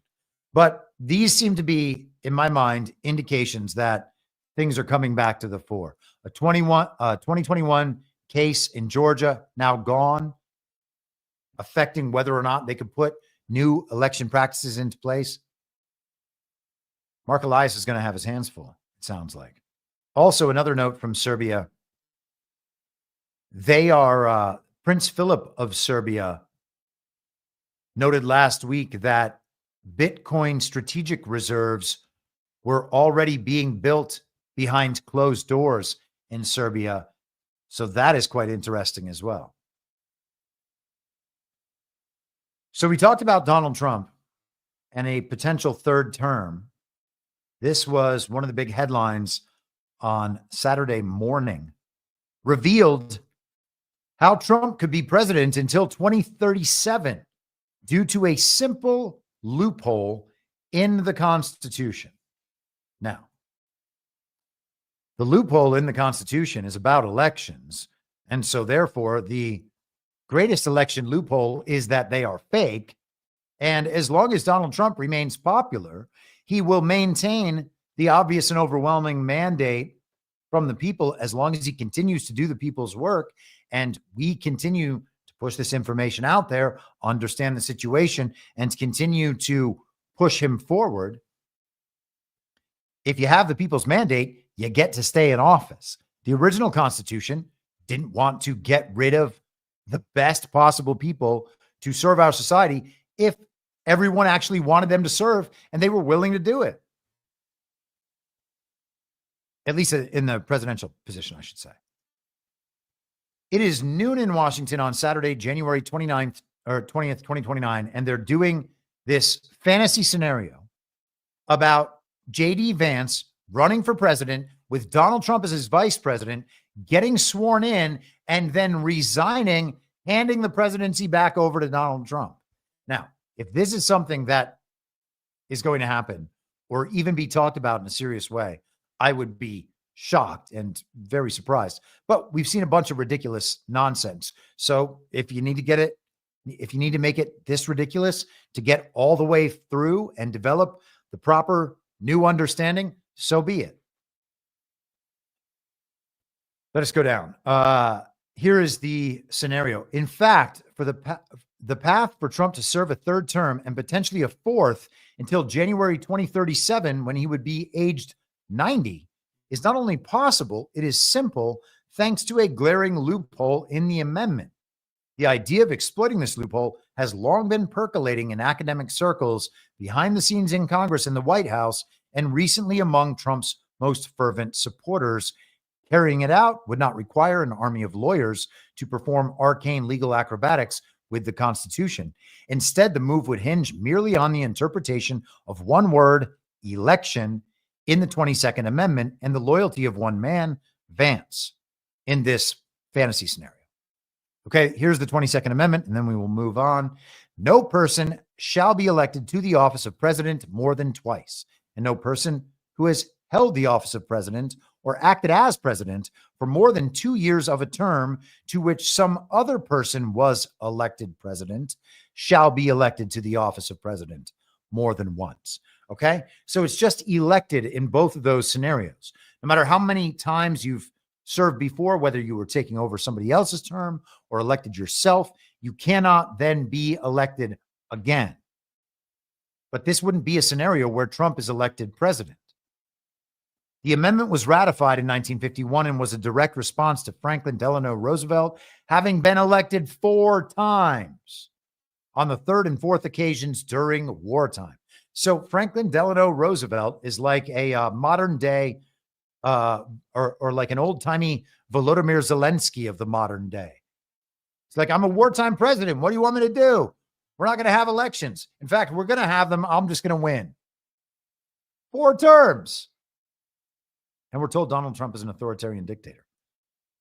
Here is Donald Trump talking about a third term. We're not joking about a third term, about possibly wanting a third term. Does that mean you're not planning to leave office on January 20th? I'm not looking at that, but I'll tell you, I have had more people ask me to have a third term, which is in a way a fourth term, because the other election, the 2020 election, was totally rigged. So it's sort of a fourth term in a certain way. I just don't want the credit for the second, because Biden was so bad. He did such a bad job. And I think that's one of the reasons that I'm popular, if you want to know the truth. I think I'm popular because we've done a great job. I think we've had the best almost 100 days of any president.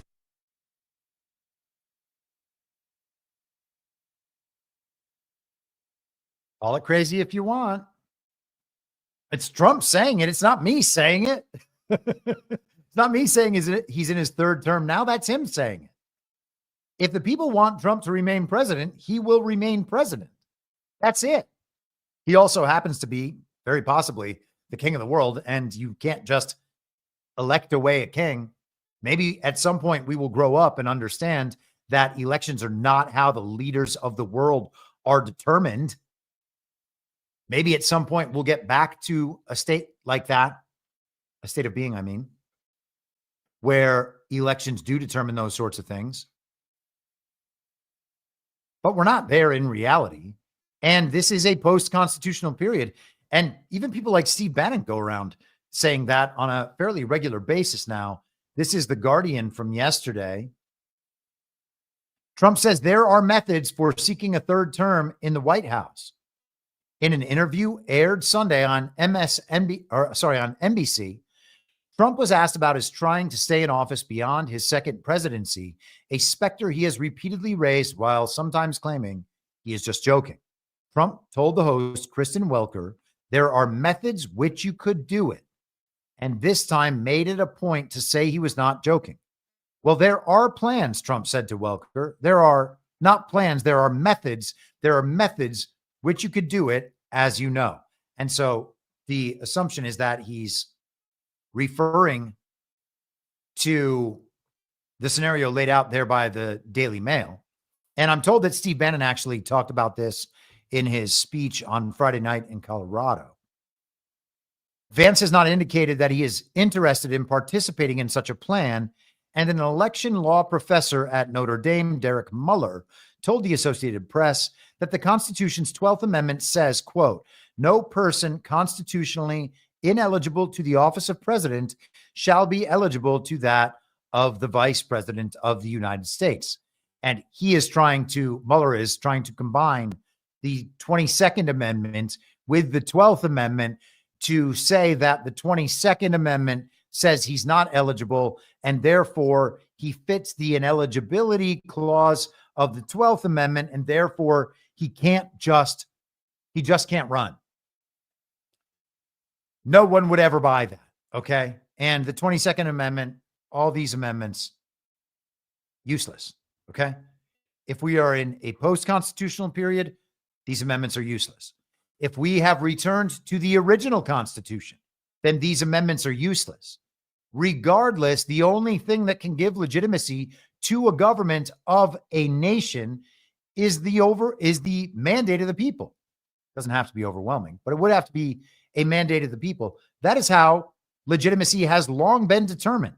Now, again, that might be an immature interpretation of how things actually work in the world. That might just be an illusion, a smokescreen. Maybe we don't have anything even approaching that level of input or control.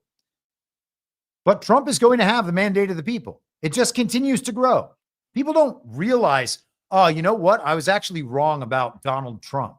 Now, you might not like everything that the Trump administration is doing, but that's the administration.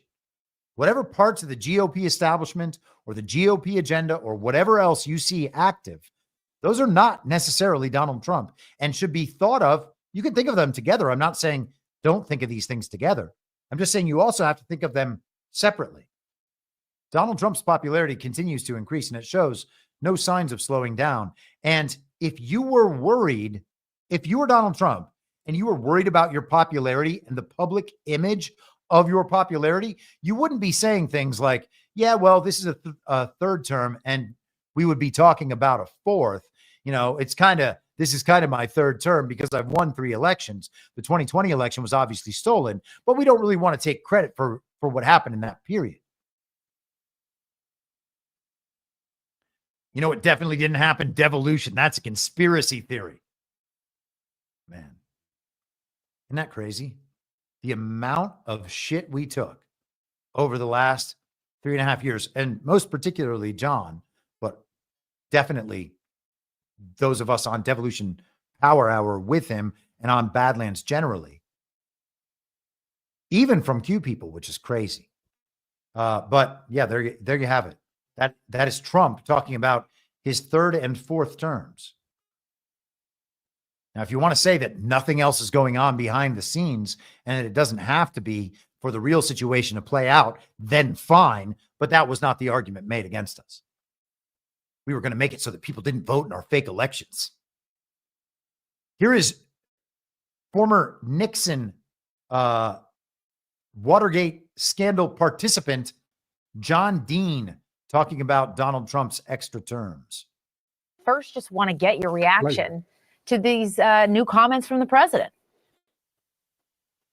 Well, he likes constitutional end runs. That's what Bannon was talking about.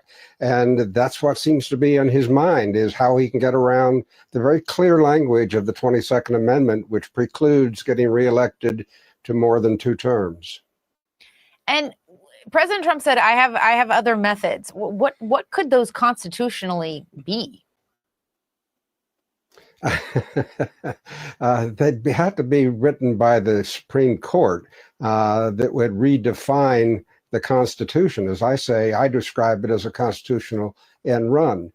Jessica, this is not a new debate. It actually goes back to a Law Journal article in 1999, where a bunch of scholars got together and looked at the 22nd Amendment and said, you know, maybe a president cannot be reelected twice, but maybe he can serve twice. How does he serve twice? He becomes a vice presidential candidate. Then the vice president steps aside and makes him the president under the succession statute. This is really obtuse. This is it is pretty good scholarship.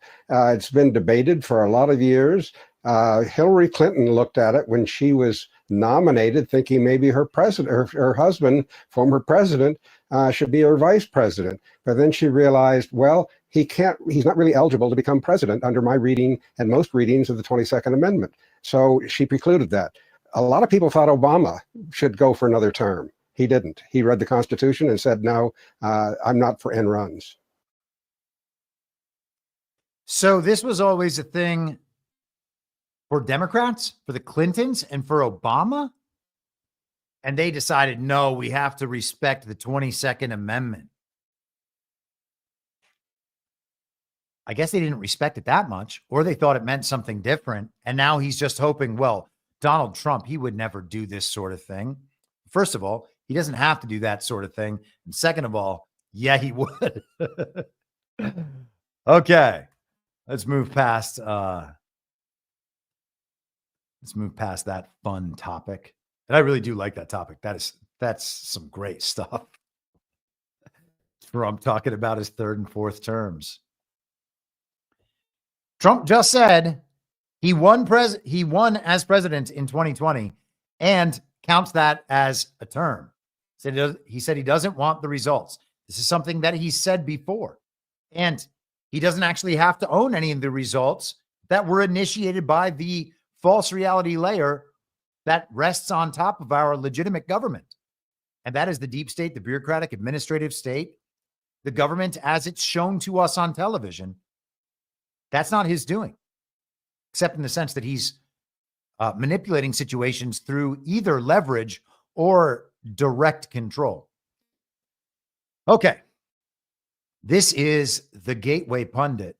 I just want to quickly touch on this because I did think it was interesting. This is yesterday. That's simply not true. Trump hater Jeffrey Goldberg shreds Mike Waltz's denial that he never met or spoke with him. So Mike Waltz told Laura Ingraham that he's never really met or spoken with Jeffrey Goldberg, the reporter, the editor-in-chief of The Atlantic. Here's the relevant section. She says, but you never talked to him before, so how's the number on your phone? I'm not any expert in any of this, but it's just curious. How's the number on your phone? Someone sent you that contact? And he said, well, if you have somebody else's contact and then somehow it gets sucked in. And he goes on to describe that maybe he just stored that number under the wrong name, meant to put somebody else in, and it was that number and it went to him. It's very convoluted. Jeffrey Goldberg says, well, this isn't the Matrix. Phone numbers don't just get sucked into other phones. I don't know what he's talking about there. You know, very frequently in journalism, the most obvious explanation is the explanation. My phone number was in his phone because my phone number is in his phone. He's telling everyone that he's never met me or spoken to me. That's simply not true. I understand why he's doing it, but this has become a somewhat farcical situation. There's no subterfuge here. My number was in his phone. He mistakenly added me to the group chat. There we go. And later on, he said to CBS, I'm just not going to comment on my relationship with Mike Waltz. So, did they talk? At some point, there is a picture of them. By the way, that's Goldberg and that's Waltz at the same event. This was from Anna Bauer on X, formerly Twitter. A Q&A for a French filmmaker that was moderated by Goldberg, an event at the French embassy. And then Paul Sperry said, though Waltz insists I wasn't talking to Goldberg, a U.S. intel official told me Waltz was a source for Goldberg while on the House Permanent Select Committee on Intelligence. There's no need for an investigation to figure out how he was added to the chat. Goldberg was in his address book because he's been talking to him. Now, are all of these things true? Is it true that Mike Waltz and Jeffrey Goldberg knew each other, and then it seemed, which that seems to be probably true, they would have at least met, shook hands, introduced one another, maybe exchanged information? Then there's the other claim that Mike Waltz, while sitting on the House Permanent Select Committee on Intelligence, was passing information to Jeffrey Goldberg. That would be a pretty damning claim, unless he was passing Jeffrey Goldberg really bad information, like they may have well done in this Signalgate leak. Is it possible that Mike Waltz sourced Jeffrey Goldberg's anti-Trump stories on behalf of Donald Trump? I guess it's possible. I'm not suggesting that's definitely what it is. I'm just saying we have the surface level interpretation that he is violating any requirements of secrecy, confidentiality, etc. Jeffrey Goldberg's not asserting that. He's not coming out and saying, Waltz used to give me information. He's saying, I'm not going to speak to our relationship. So, was he doing that for a good reason or bad reason, if indeed he was doing it? These things will have to be hashed out in the future. And maybe they will be, maybe they won't be. I can't promise you any of that. How are we doing on time? What do I want? I guess we can spend some time on these things. I think this will be good. Okay. So we've been talking a lot since November about what role DOGE would have. DOGE, I have theorized the entire time, is primarily a narrative-driven operation to accomplish tasks that were already accomplished before Trump returned to office. Okay. A lot of what has been revealed by DOGE is elements of government corruption, many of which were available to people who looked prior to Elon Musk and DOGE beginning this operation. Are they analyzing government systems? I guess that's possible. Are they going into these government organizations to analyze their systems and causing big problems for those government employees? I guess that's all possible. Elon had his team on that Brett Baier interview last week. We went through some of that on Friday. But I talked at the time in late November, early December, about how there are two ways to look at this. It is good that the government is being dismantled. It would be bad if we were told the government was being dismantled, but all that was happening was the government was privatizing so that it was no longer under the purview of the people or the people's representatives, and still doing the same things, still with the same funding sources from global philanthropists and donor money that flows through and is directed by groups like the International Crisis Group and global regime bankers, etc., is a privatized CDC that the states, whose advice the states still take and implement, better or worse than a government-run CDC that does nothing? I'm not sure what the answer is. The government is such a shit show, such a a garden for waste, fraud, and abuse to grow and sprout everywhere. In every inch of it, everything it touches becomes a mechanism and a system that produces waste, fraud, and abuse. So there's nothing good about that. There's nothing good about the government taking the advice of the science and then violating people's rights just widespread across the board with a snap of a finger, with the snap of Gavin Newsom's fingers or whoever. They just put new laws into place and say, everybody has to abide by my rules now, because the science says we're in a very deadly pandemic. And if you don't want to kill someone's grandma, you're going to have to listen to whatever the state says. Well, I'm not sure if that's better as a private organization, although it seems like we're on the path of finding out. This is the Washington Post from yesterday. DOGE wants businesses to run government services as much as possible. This is something I've been talking about on this podcast since 2021. And what is the first thing we see there? Well, that's the U.S. Postal Service. Now, who could run the U.S. Postal Service better than the U.S. Postal Service could? Well, that would be Amazon. And in every one of these cases, there is a corporation that already seems like it's running these things. Mail delivery, real estate, foreign aid grants. The Trump administration is moving to privatize a sweeping number of government functions and assets, a longstanding Republican goal that's being catalyzed by billionaire Elon Musk. Well, damn, that's exactly what I said was going to happen in November.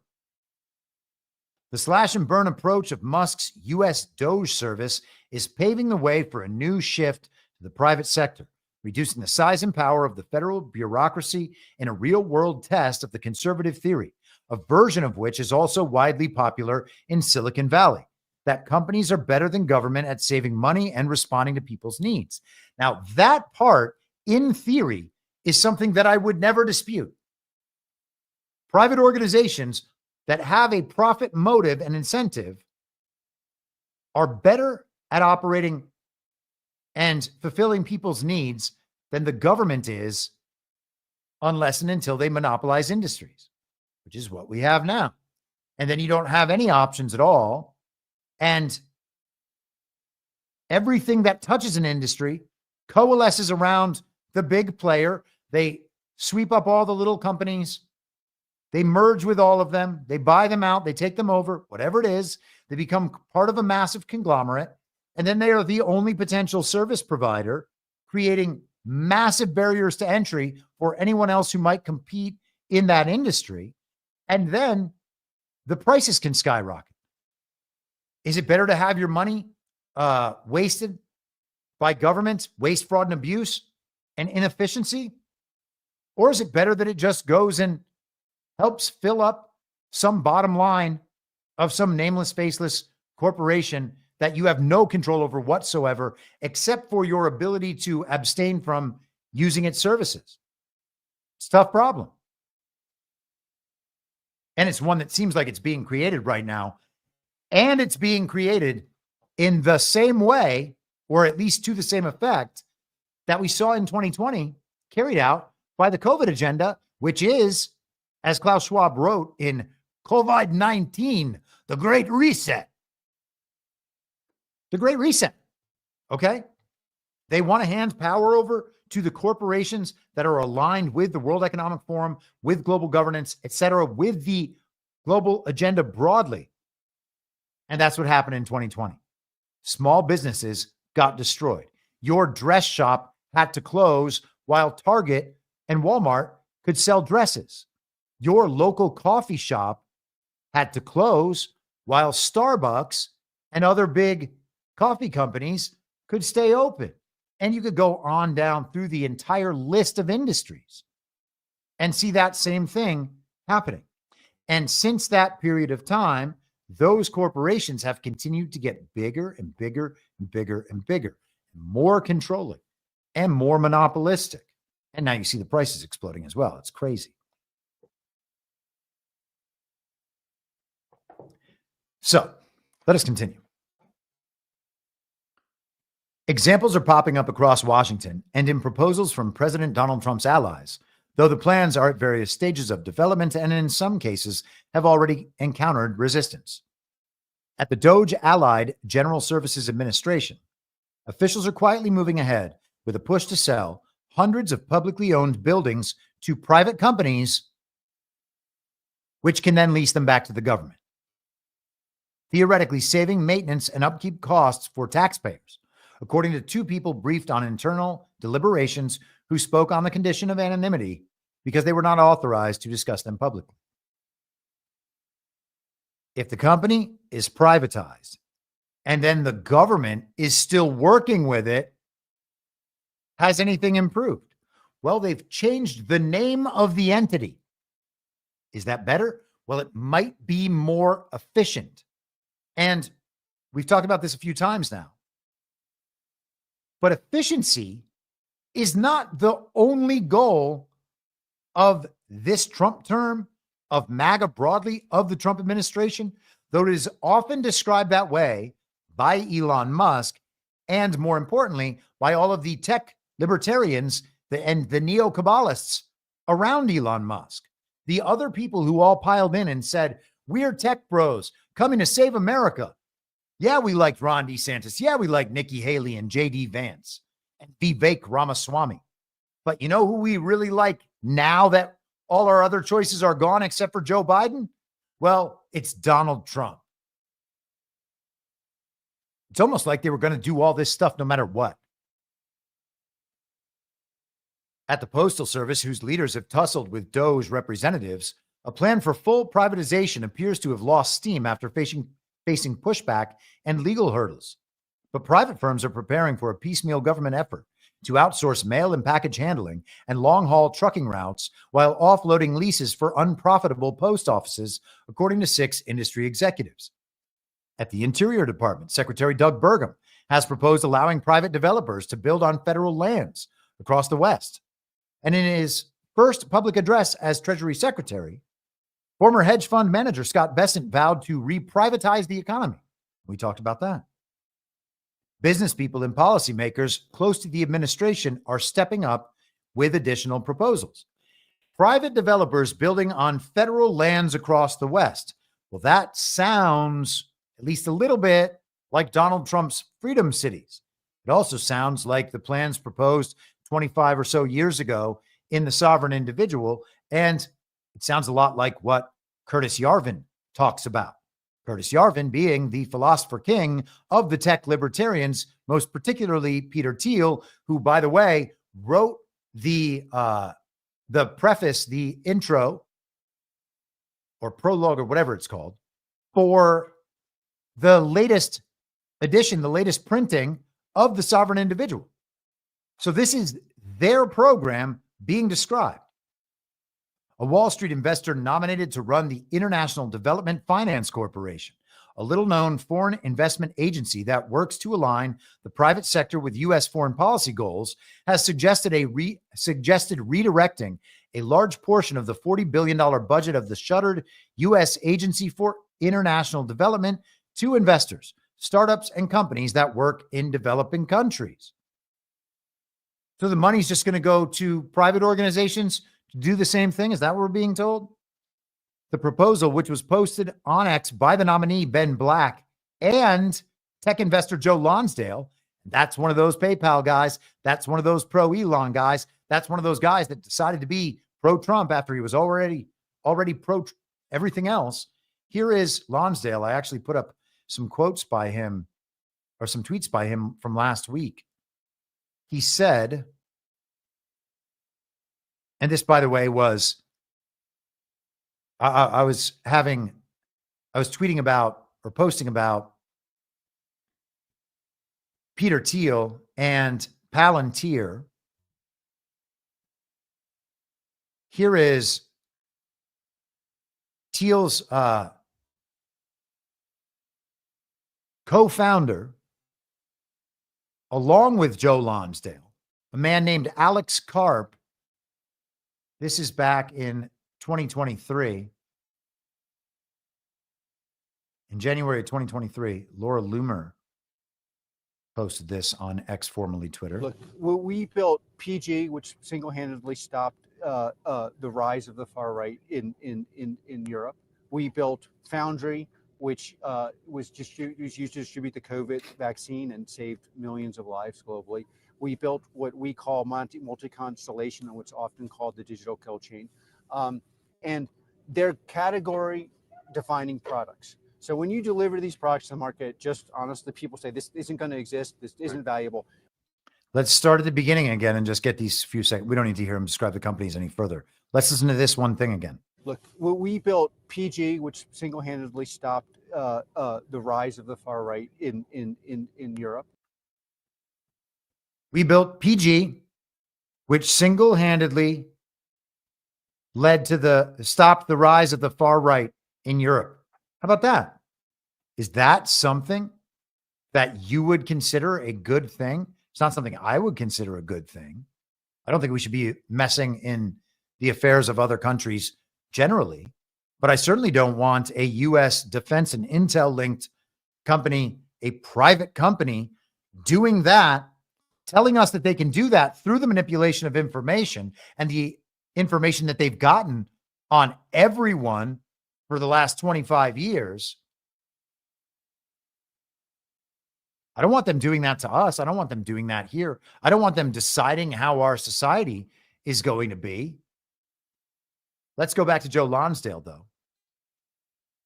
A few of Lonsdale's posts. He responded to a Ben Shapiro video that the DeSantis War Room posted, quoting Ben Shapiro, saying, very bizarre, DeSantis reacts to Trump saying Cuomo did it better dealing with COVID than him, right? Remember, Donald Trump said that Andrew Cuomo handled COVID better than Ron DeSantis did. And Ben Shapiro said if he thinks Cuomo handled it better, that's an indication of if something like this were to happen again, he would double down, blah, blah, blah. So this was in the middle of the DeSantis simp operation, or actually, yeah, it had gone live. They hadn't officially kicked it off until May of 2023. But once Trump said desanctimonious, they kind of went live with that whole thing. Lonsdale posted, yikes, truly bizarre. Do any Trump supporters on my feed agree with Trump on this? Or is it obvious to all of us that this is a quote unquote lying bully aspect of his personality? He's flailing and lashing out, just as Governor DeSantis just broke the fundraising record for hard money in 24 hours.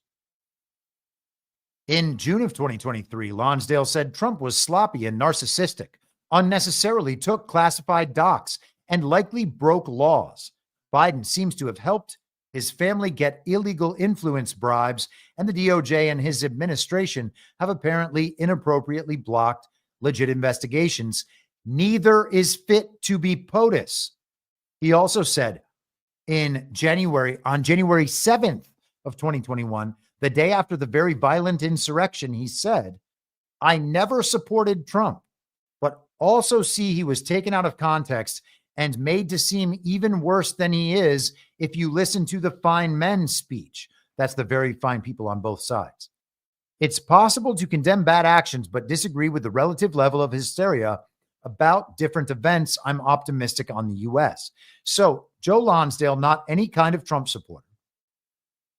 He said he never supported Trump. He clearly went out and supported Ron DeSantis really hard and said Donald Trump he's not fit to be president based on taking the classified docs. So that's the Mar-a-Lago raid in the Jack Smith case that is now dismissed and obviously fake. Lonsdale has lost none of his confidence in this position.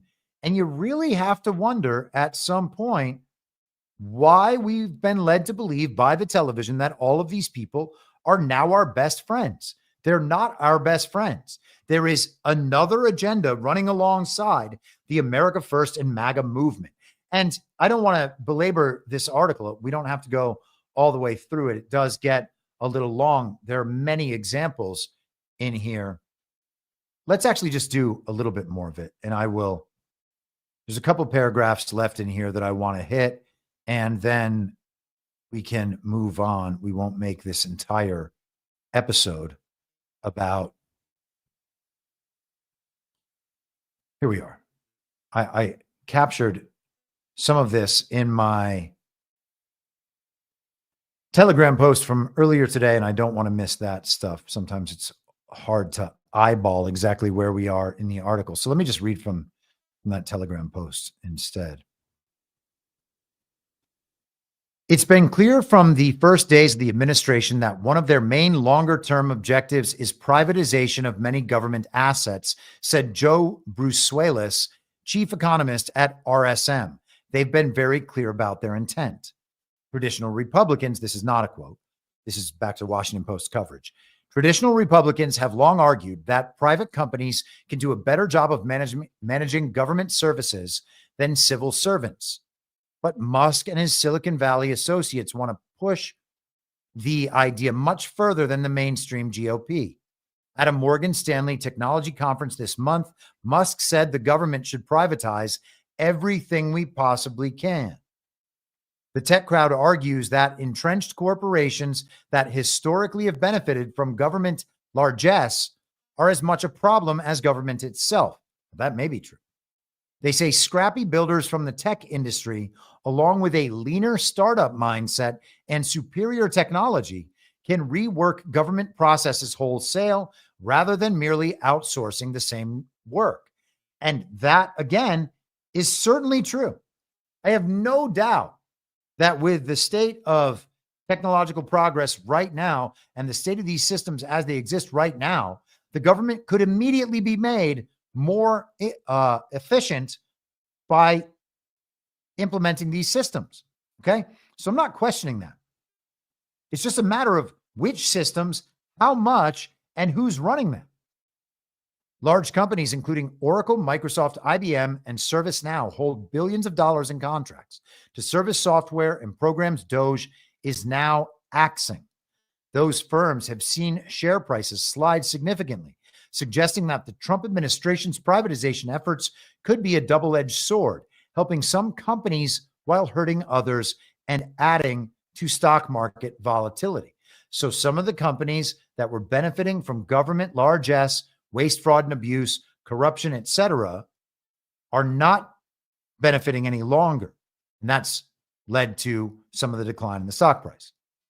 The Silicon Valley way of embracing privatization, the person said, would be to first make information public, as Musk has done by posting budget details on X, and have a more rigorous open bidding process for contracts, which prioritizes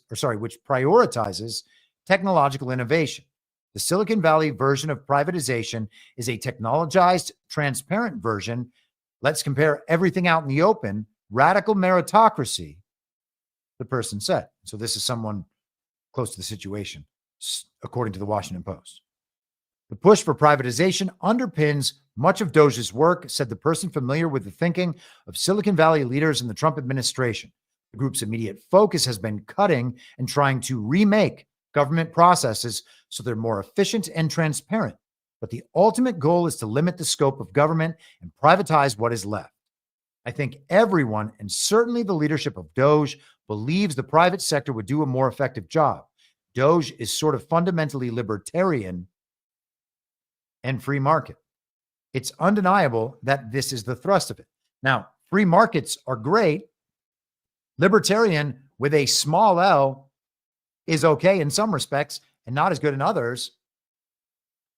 But libertarian with the big L and the tech libertarian community are not exactly the same thing. Okay. The sovereign individual mindset, the courtesy mindset, and we can have an argument about whether or not those mindsets should be adopted because it's what's really happening anyway and gives you a better lens through which to view the things that are happening. But their idea is that everybody can do whatever they want. Okay. And that we should arrange our society that way. Now, from a purely sovereigntist viewpoint, I think that makes a lot of sense. That may be where we're headed, and it may be what was intended for this country to be before the state model kind of took over everything. Now, it's possible that the United States 250 years ago was conceived of and put together by the regime in the same way that the European Union has been. Okay? We should at least allow for that possibility, because there was certainly a movement toward centralized government, a powerful centralized government, and away from individual sovereignty and states' rights. That has been true for the 250-year history. Started with the Constitution, it started before the Constitution, but the Constitution was what formalized that, and it has just been moving and moved in that direction ever since. Okay?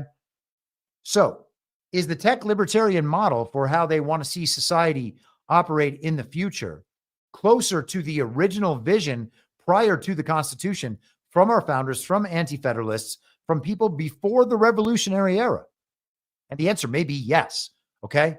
That person owns that land. They can do whatever they want in it. If what they want to do is set up a shop that runs strange medical experiments and other people want to participate in those strange medical experiments, well, who are we to stop them? Okay? That's what like no government would actually allow for. And maybe that's just something that we have to accept if we don't want the overreach of government. Otherwise, we had better figure out how to have an effective government that is limited in its powers and operated by people with some underlying morality. Okay. So they mentioned the main point in here. And I think that this is, the thing that we're going to have to look at to make sure which one of these tracks we're going down. If we're going to grab this narrative, this Great Reset, if we're going to hijack the Great Reset train as it, speeds through the canyon, we're riding down on one side. These techno-libertarians are riding down on the other side. They're both going to rob this train, this Great Reset train. Who's going to end up driving it and in which direction? Well, we have to make sure that's us. And this is one of the critical things that we can look at and understand. Okay? If there's something that the government shouldn't be doing at all, then that thing needs to be removed from government. That is a different step and a different element than privatizing that thing. Okay? Now, the Postal Service is in the Constitution. So we're going to have the Postal Service on in some way or another, I would imagine. If elements get privatized, so be it. You could argue that elements already have been. But an organization like the CDC, that's something that needs to be fully exposed so that everybody knows that is not a reliable source of information. And no one should follow their guidances because they are still going to continue passing that guidance along to states. And if states go along with the guidance, then we're going to find ourselves in exactly the situation we found ourselves in 2020. A lot of people blame Donald Trump for nationwide lockdowns because he locked down the federal government for 2 weeks. The people who locked down the states were the governors, like Ron DeSantis, for instance, and Gavin Newsom, of course.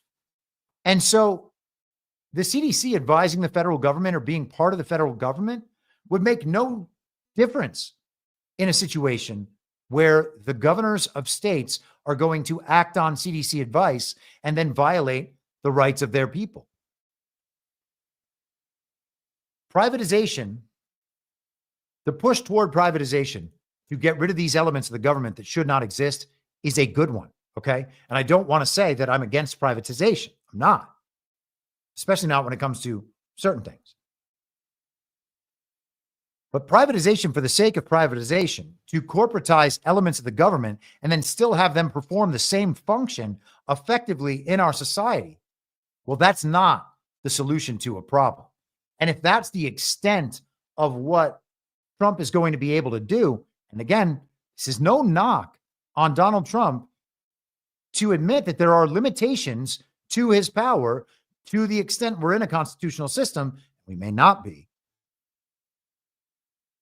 But if he's even operating in a principled, constitutional, American, moral way, there will still be limits to his power and what he's able to do because he's not trying to be a totalitarian dictator. At least I certainly don't see him that way, and I doubt that any of you do either.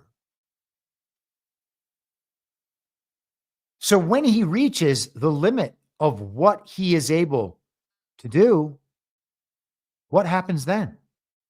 If all he can do is dismantle the bureaucratic administrative deep state, and there are entities, individuals, organizations, philanthropists, elements of the global regime that still want to keep those parts of the federal government operating in a private fashion.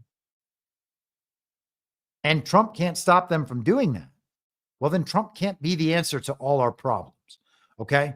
And so then that actually puts it back upon the people and says, if your governor is going to comply with whatever the science says, according to the CDC, and then take away your rights, you're actually going to have to stand up and not comply and fight for those rights and not wait for a new election to solve the problem and not wait for Trump to come back and solve the problem, even though he never left. It's going to be about the people sooner or later. And it's going to be what we do at a local level based on the beliefs we have formed, based on whether or not we are still susceptible to these psyops. And I think I'm going to leave it there for today. And I got a bunch of stuff I didn't get to, but we will get to that on Wednesday. And Wednesday, the subscriber stream, I will, that'll be 3 p.m. Eastern, just like this show. Same thing on Friday. It'll be on Substack for paid subscribers and Rumble Premium for paid Substack subscribers. Okay. So the subscriber stream is for Substack subscribers. If you don't also subscribe to Rumble Premium, just watch it over on the Substack and do the chat over there. And like, that's the best I can do. I'm trying to operate within the Rumble program to be able to actually make this show even marginally profitable, make like $40 of ads every now and then. Today, there's not even any ads. So it is what it is. Okay. So bear with me on that stuff. I hope that's not too upsetting or deterring for too many people. But I will see you on Wednesday at the same reasonable time on the same reasonable podcast network. I don't have a network. Masks and lockdowns don't work. They lied to you about a pandemic. And Joe Biden was never president. Well, what? You know who I am, don't you? Well, you ain't Fiona Apple, and if you ain't Fiona Apple, I don't give a rat's ass. What's wrong with being an angry prophet denouncing the hypocrisies of our times? What do you think, Max? Do you want to be an angry prophet denouncing the hypocrisies of our times? Yeah, I think I'd like to be an angry prophet denouncing the hypocrisies of our times. It's not true. It's more true than I would perhaps prefer. Can we stop this? And I will not let you down. We do a little trolling. It's called We Do a Little Trolling. What? In my mind, that's the end game. If you're listening for free and would like to support the show, the best way to do that is by signing up for a paid subscription at imyourmoderator.substack.com. You can find the info stream over on Telegram at t.me/veryreasonable. The merch site is cancelcouture.com. And for all my other links, you can visit linktree.com/imyourmoderator. And I'll see you soon. Down on the range.